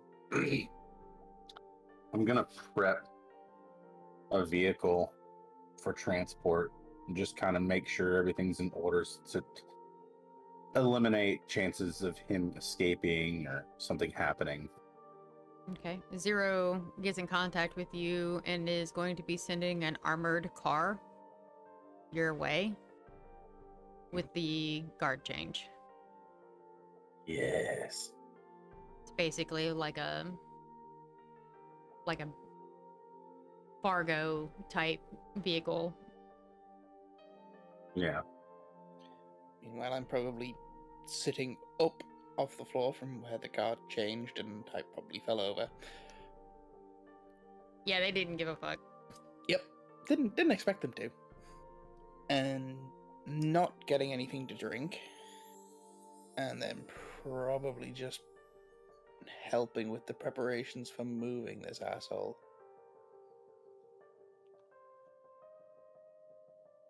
Duncan, you get a text message from Liz denoting that you need to come in through the side entrance with him. Do not parade him in on Broad Street. I respond with understood. All right, y'all have about an hour left before it is time to be there. After everyone's done milling about and waking up and doing their necessities. I think we leave out a little bit early when we can be there on time. Prepare to leave to be there early, not just on time. Right. And it kind of throws off scheduling if anybody's got word that we needed to be there by 10. They might be expecting us even later than what we're actually leaving. When we pull up and pull to the side door, does it enter into the main lobby area, or does it enter into a different corridor? You know the church well enough to know that that enters into like a classroom type area and offices. Then I would have stopped briefly at the front to drop someone off to collect the brooches along with one additional. Okay. Well, have y'all moved him into the vehicle yet? We might be jumping a little fast. I would assume that we're already moving him into the vehicle and going to head that way. Okay, so somebody has tried to open the door and hit Henry with it. No, if we know Henry's in there, someone would have knocked to let him know that we were going to be opening the door. Okay, Henry, you hear a knock at the door behind you. Who is it? Housekeeping? Ah, here to pick up the trash, I see. Indeed. And on that, I'm gonna get myself up, look at Darek, and say, "Time to go, buddy boy," as I pick him up and throw him over his shoulder. Okay. Sack of potatoes, that is a new Miller. Mm-hmm. Yeah, I mean, don't have to worry about trying to like physically move him. He's getting moved. You go outside and the armored vehicle has been positioned to where you could basically walk him into it, but since he's on your shoulder, how do you approach it? Same thing. He just gets kind of tossed in. The bludgeon damage on this man is real. Hey, Bucks to they suck. just said he needed to be alive. They didn't say that he had to be in one piece. And it could be much, much worse, so. All right, who is riding in the back with Darek and who is riding in the front? Oh, I'm in the back with him. Always. I'll sit on the other side in the back with him. I don't want to sit with him. He's gross. If there's any more room back there for another one, I'll probably join in. Oh yeah, there's definitely room back there. Does that mean that Duncan gets to hear about plants on the way to the princes? No, I would only reserve that kind of torture from now on for people we don't like or want to talk. That's what I should have done last night. Just told him about all the plants. He would have told us anything we wanted to know. Given the effect of alcohol like alcohol in blood on a vampire. I wonder what would happen if you put hallucinogenics in blood and then gave it to him. Same thing. He would start hallucinating. Yep. Like, Yep. Oh, that could be fun to remember. And it's harder to get toxins out of a vampire's bloodline than it is out of a human's because their organs don't function. so like Yeah, a vampire on peyote is something. So y'all are making your way to the princes early. I'm assuming Emma is going to be the one that goes up front to get the brooches and stuff from Sean. Yes, I am. Yeah, I was gonna say if she's sitting up front with me, yep. Alright, as you enter in the front door, you realize there is a load of people in the lobby area. Queued up as they get their brooch. They step through the double doors where there is approximately 3 other humans you've only ever seen whenever there's a big event that are assisting Sean. All right, I will walk up to Sean and just kind of give him like a nod, like a, head nod. He looks at you and goes, "Hi, Miss Emma, we were expecting you," and hands you a small box. You open it? I'm gonna look at Sean and be like, "Can I open it?" He just kind of motions with his hands as he waves the next person forward, taking a glance at them, moving them forward, and then handing them the brooch and checking off a name on a list in front of him. Well, then I'm going to carefully peer inside the box. There is a total of 6 brooches inside. All right, I will take it to the car. Is there anything that I notice about the brooches? Does one look different than any of the other ones, or they all look They pretty all much look the same. Okay. There's slight variances in the type of lace. There's slight variances in the bone sizes of the bone that's in the middle of them. But in general, they are identical. All right, so there's not one that's like, put this on the dickhead. Got it. I believe that's called a Prince Albert. No, the prince's Going name is home. Vincent. Christ. All right, as you get back to the truck, you notice that Sir has stepped out of the back and has got both the doors open at this point. I come bring gifts. And I will start handing the brooches to people who don't have their hands full. I will take my brooch and put it on. I'm gonna do the same. Henry, one for you. Yep, if you could slap that on me, I'd appreciate it. I will slap it on you.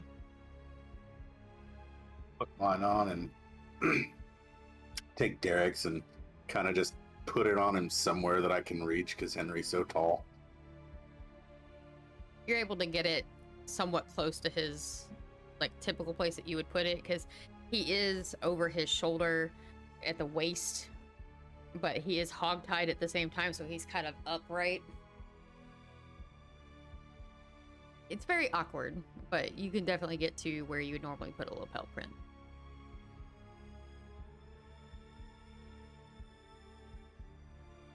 I'm going to put mine on as well.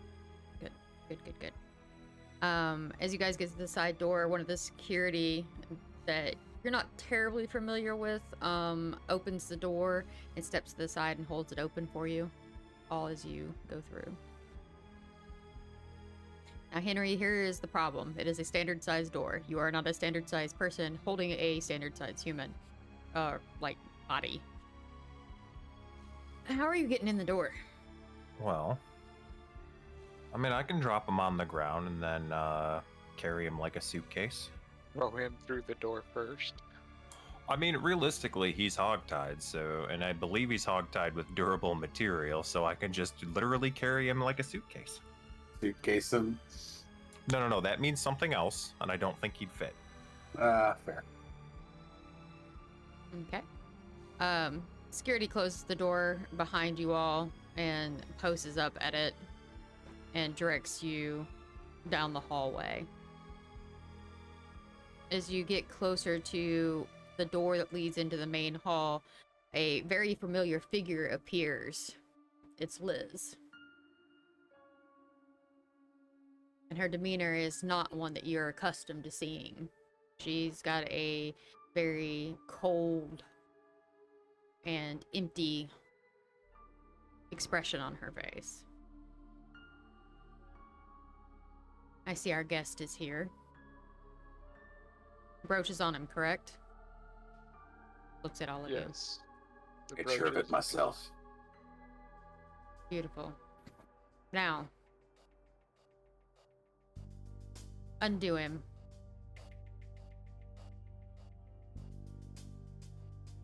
Look up at Henry. Don't kill him. Undo the tape, the chains, and whatever that fabric stuff is.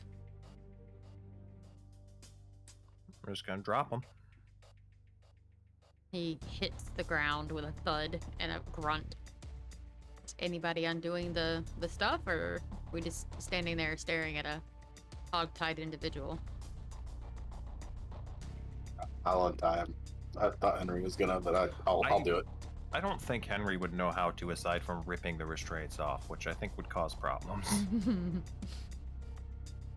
Yeah, I'm the one that put all this stuff on him anyway, so I'll just undo it all. Okay.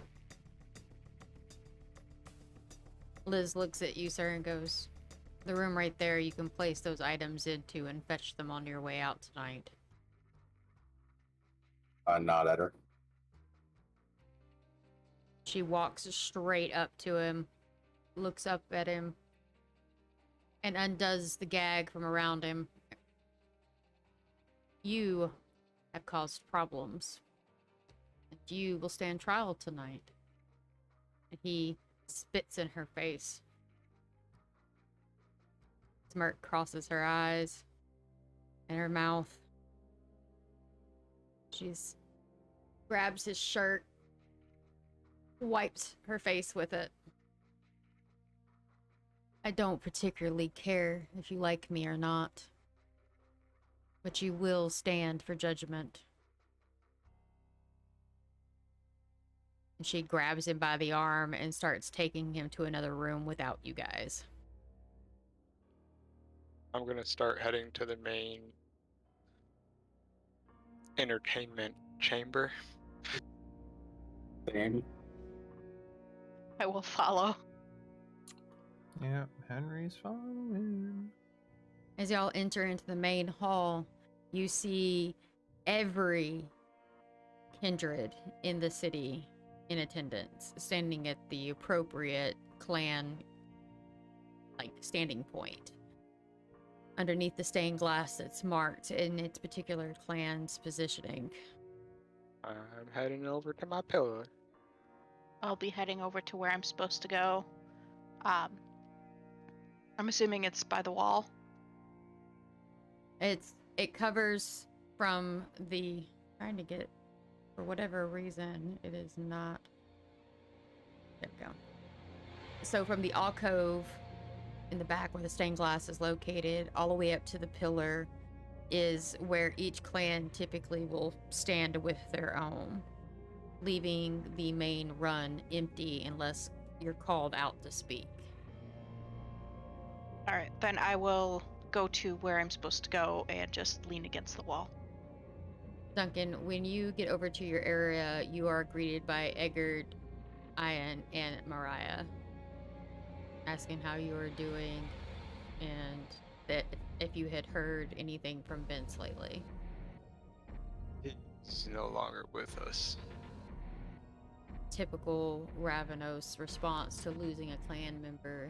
Each of them kind of hang their head, and Edgar, being older, does a small blessing / prayer under his breath as they all stand kind of mournful. Henry, you meet up with Ada, Constance, Paige, Brian, and in typical fashion, They have a little bit of trouble carrying a conversation, but they do greet you and acknowledge you. Just gonna kind of give him an awkward nod and stand nearby, kind of half listening in, half in my own head. Now, here's the crazy thing. It finally dawns on you who Ada is. You haven't realized it up until now. You knew Ada in Bedlam.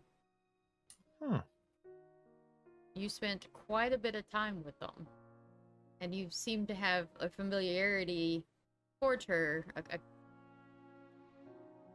a mix between hatred and admiration. But you're not sure why. I feel like that's something I'm gonna be mulling over in my brain space, trying to put pieces together. Sir, you're greeted by Seneca, Sharonda, Fox, Desmond, Sebastian, Sybil, Jake, Ollie, Teresa, Dominique, Amy, Mina, Lorenzo, Juliet, Dora, Calvin, Chance, Nisha, Ping, Sean, as well. The only ones that speak to you actively is Seneca and Sharonda, and occasionally Fox. When I walk up, I don't say much. I just kind of give Seneca a nod, kind of give a glance to Sharonda, and just take my place, look forward. You hear a couple of the younger ones in the background, like trading licks, basically. Doing the shoulder punch to see who winces first. Ollie pushes past them and puts a hand on your shoulder. Says, "You did the thing, didn't ya?" Don't I always? Big old grin. Glad you found him and not me. He'd be dead. You know Ollie is one of Seneca's trusted, and his words ring true. That is our typical brew hall way, but with what he'd done, he doesn't deserve to die yet. Emma, you are greeted by Hatoro Shigi with a very shy kind of smile and nod. A lady named Abila. You get to see Una, who greets you with a very large smile and a little like side hug, like, "Oh, hi, honey." Leon is there, nods at you politely. Arlo, Yasmin, Christian, Dominique, Oliver, Anton, Cassandra, and Lucia. I will respectfully, talk with them and interact with them. Okay. But not really saying a whole bunch of anything, just, pleasantries. Yeah. Typical Una fashion, being the socialite type that she is. She greets you, talks with you briefly, and when you start to show disinterest, moves on to other members of the clan. Jeff, you are greeted by Hendrik, Rika, and Riker. I take note of the fact that at least one person is missing, but I don't mention it. After about 10 minutes pass, Kim shows up and stands beside you. Kind of glances over at you and then stares forward again. Give her a small nod and then turn my attention back to the front.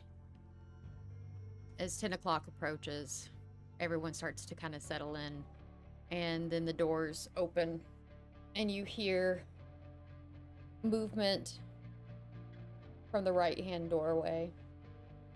Out first is Elizabeth in her standard stoic attire. This time it is a priest's casque style robing, hair pulled back in a loose bun as usual. And she approaches the chair and sits off to the right-hand side of it. Not sits, but stands. Hands gathered in front of her as she looks over the crowd. Victor follows in behind her as he ducks underneath the door frame and then stands at full height, this time in a full three-piece suit. White dress shirt, midnight blue tie, suit jacket, vest, and slacks. Stands in front of the chair and waits as Liz follows in behind him, slowly prodding a cleaned up Darek, who is then positioned in front of Victor, and she steps back up the stairs to stand to his right, sword in hand, while still in its sheath.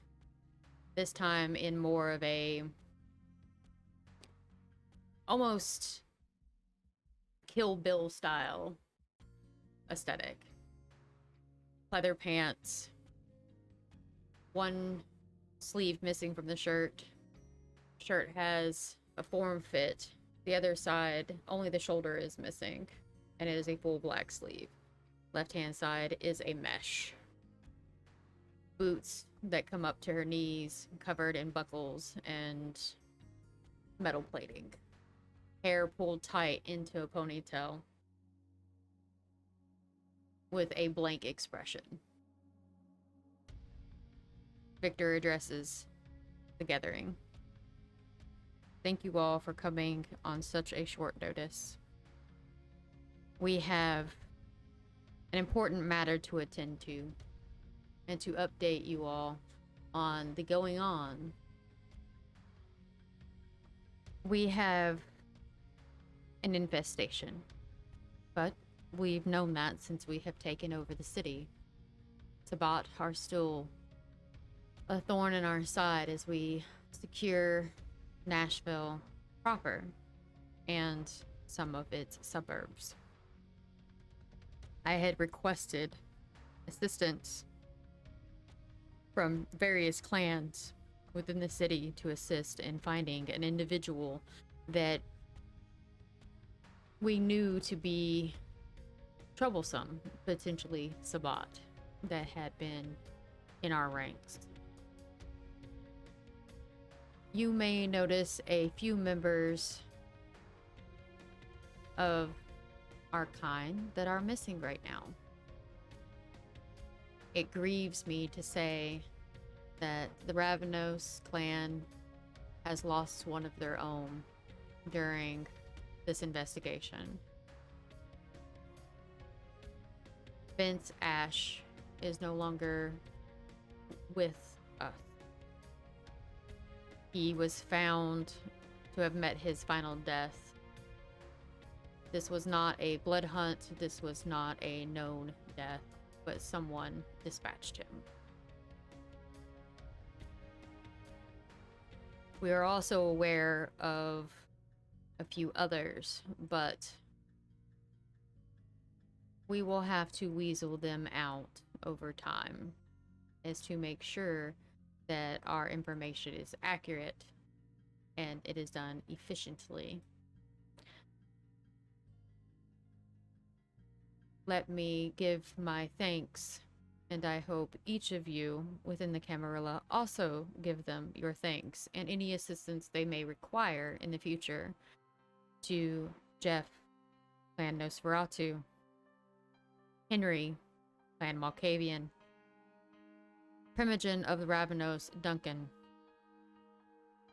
and Emma from Clan Toreador. They will be assisting in finding the rest of the Sabbat as much as they can. Sir from Clan Bruja has been also assisting in this in a major way. Not only does he provide us with firearms and various other equipment that we need to fight the Sabbat, but he has also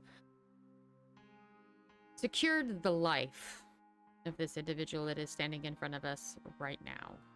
Despite Bruja tendencies, he brought us Darek Newmiller alive. We all know that Clan Bruja will support him because he is of their clan, but the rest of you, I appreciate if you also give him support when needed. That being said, let the inquiry begin. He sits down in his chair. Darek, are you Sabat?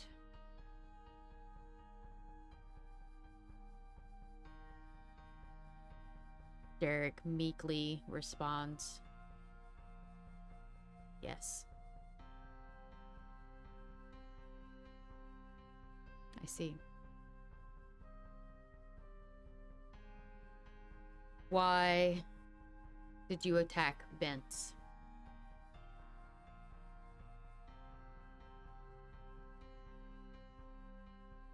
Darek struggles for a moment and then responds, I didn't.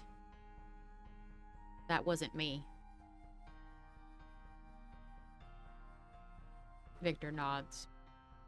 Why did you run the night that those that I mentioned previously came to pay you a visit? I didn't know who they were. They were outside of my haven. No one told me that anyone was coming to see me, so I assumed they were there to attack me. Victor again nods. Why would you assume that they would attack you? I don't know, man. Sabat turn on each other all the time. Camarilla turn on each other all the time. Even the Anarchs do it. How am I supposed to trust anybody? Y'all are all a bunch of liars and backstabbers. Y'all have no problem killing anybody. Camarilla's the worst of it. Y'all pretend that there's reasons. Y'all pretend that you're of the greater good. Never are. None of you are. Lola was right to never trust any of you. Don't blame her for being an Anarch. At least then, no one gets to have any sway over you. Victor holds up a single finger. I didn't need all of that information, but it's good to know Anarch are here. So, will you pledge your loyalty to Camarilla? Will you turn to us and forget the ways of the Sabat and the Anarchs? Darek spits on the floor, and before the words can even leave his mouth, there is a stop. A moment where you blink, and Liz is in front of him, sheathing her sword. And as Darek stands there, the head just halfway down the neck slides to the right, just ever so slightly, and then tumbles off and rolls across the floor, and the body collapses and begins to wither and age in an instant. Liz steps away, back up to her position next to Victor. Victor stands. We have a simple rule in this city. This is a Camarilla city. Anarchs and Sabat are to be destroyed. No blood hunt needed to be called. They are dead. If they are not willing to align themselves with us, we have no use for them. Take this with you, and as new members of your clan join the city to make it stronger, give them this warning. Let them know that we have no room for traitors. We follow the Masquerade to protect our own, and we will continue to uphold that to its fullest.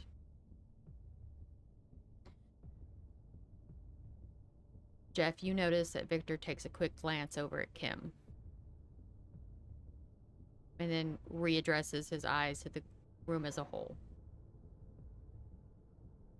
Now, with this dreadful business taken care of, I have an announcement to make. We will be holding an Elysium tomorrow night, but not here. I would like you all to join us with a play. Shakespeare in the Park will be held at the Parthenon location at the Centennial Park tomorrow night. I would appreciate if everybody came, celebrated, and had a good evening with one another's company. But that will be all for tonight, unless, Primogen, do you have any grievances or concerns that you need to share with us? Is he addressing all the Primogens? Yes, he is. I'm gonna wait to see if anybody else speaks up. No one steps forwards. Everyone just seems kind of in shock. There's a little bit of whispering here and there between people, but no one's speaking up. I will step out from under my area and I call Kim's legions to question. Victor nods. Kim? Shreves of Clan Nosferatu. Please step forward. Kim glances over at Joff before moving out into the opening. She nods. Victor I'm just gonna addresses. give her a little shrug. Victor looks at Kim and goes, Duncan is questioning your loyalty to the Camarilla. Should this be a concern? Kim doesn't respond. Please come forward. All the way. Kim walks past everybody. Stands a little close to where Derek's decaying body is currently laying. Looks down, looks back up. Victor then addresses her one more time. Are you Camarilla? And before the words can escape her lips, it chokes in her throat. And her hand goes to her throat as if not quite understanding what's happening. Victor stands, reaches into his coat, pulls a gun out, points it straight at her head, and pulls the trigger. And then places it back into the holster underneath his coat. Kim's body drops to the ground and withers into ash. Victor takes his seat again, nods. Thank you, Duncan. It is good to know that you also carry the same distaste for those that are not of Camarilla. Do I spot Dan? You do. Oh, he's getting called out too. I have one more that I wish to question their allegiance. Dan brothers. You hear Erica, the Ventru, Primogen go, What? No. You can't be serious, Duncan. Dan just chuckles. It's fine, Erica, it's fine. He walks out into the opening and then up to where Kim's ashes are currently at. Stares Victor straight in the face and goes, He's not wrong. But do you really want to get rid of someone as strong as me? Victor turns his head slightly to the right. It's not about whether or not you're strong, Dan. Your blood. You may be an elder vampire, but someone made you, and they can make a new one.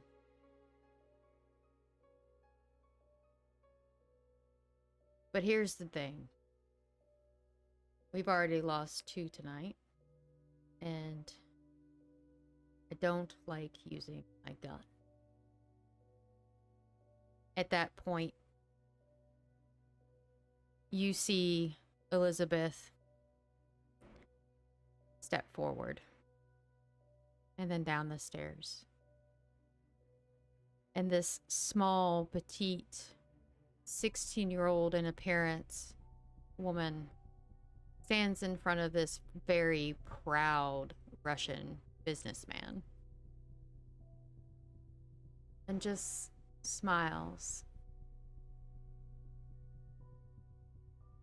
touches him, and whispers something. And as he stands there, you see his body start to shrivel, as if all the blood is being sucked out of him.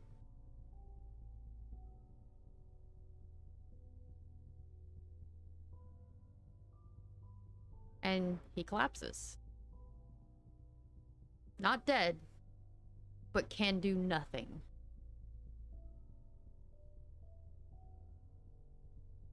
Liz steps down, unsheathes her sword, this time where you all can see it.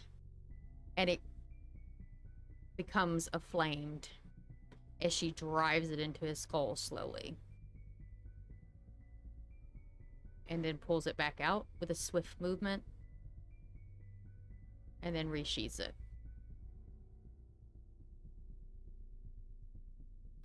Both sisters look at each other, nod, and return to their sides, respective sides, to Victor. With a deep sigh, Victor addresses you again, Duncan. Is there any other grievances that you have? Diego Volturo. When Toreador begins to look around, he's not present. That will be your next to find for us, so that he may be dealt with post haste. When Victor says that, Emma slightly starts smirking.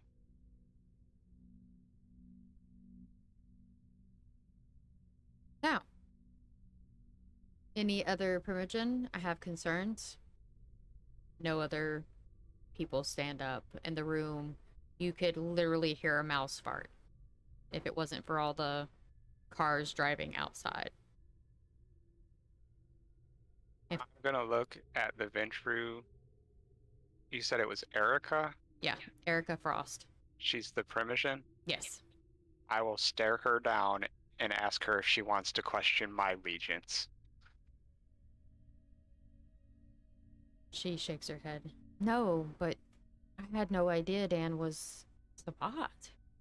How did you know? Erica was not Dan's sire.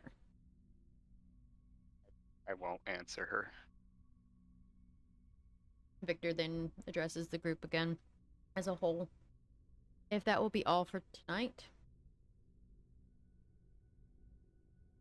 I will be going back to my chambers, and I hope to see you all tomorrow at the park.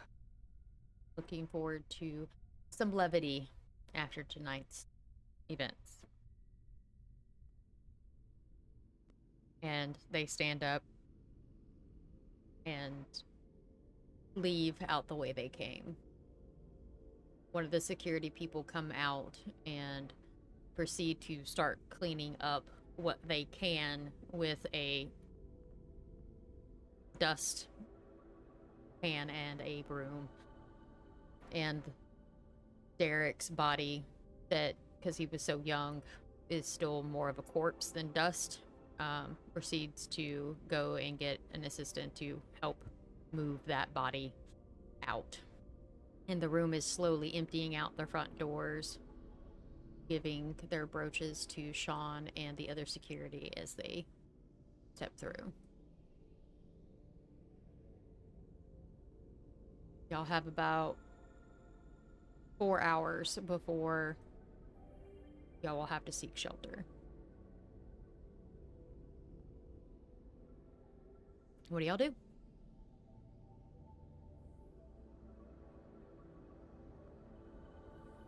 Sir is gonna. You first. Oh, I was just gonna say, Sir is gonna go back outside.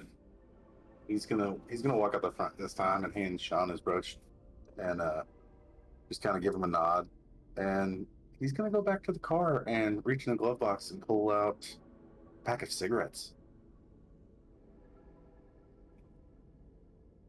And he's just gonna wait on everybody. He's gonna smoke and wait on everyone.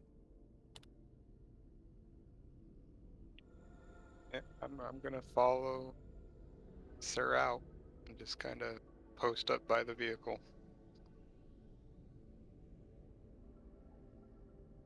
I'm gonna say my goodbyes to my clan members and then head outside.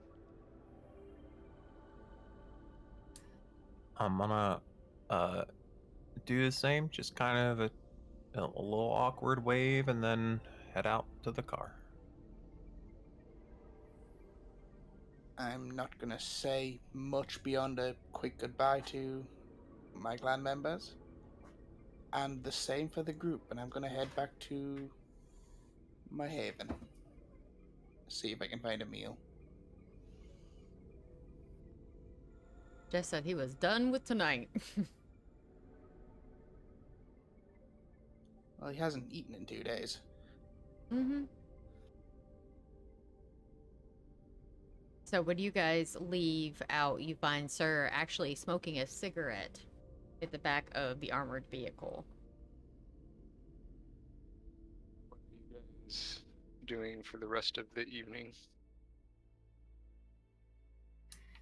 Probably going home to mull some shit over, assuming I can get a ride. Yeah, that sounds pretty good. And then I guess making a plan to, well, I guess we have 2 options. Go join the festivities, or make our own festivities by hunting down a Diego. I plan on sending him a message tonight. I'll be putting out some feelers to where he might be. But from now on, if you guys need to find me, I'll be at the base. So we'll drop Henry and Emma off and then head back to the base so I can get Derek's motorcycle. Your motorcycle. Oh no, I'm sending a message. Oh.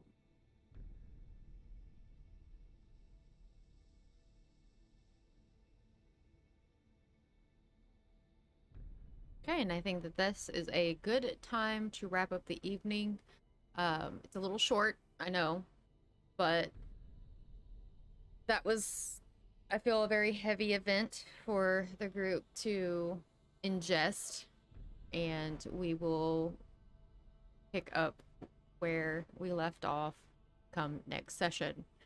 We should be having another session on December 7th, as long as everybody is able to make it. I hope you'll be able to join us then for the continuation.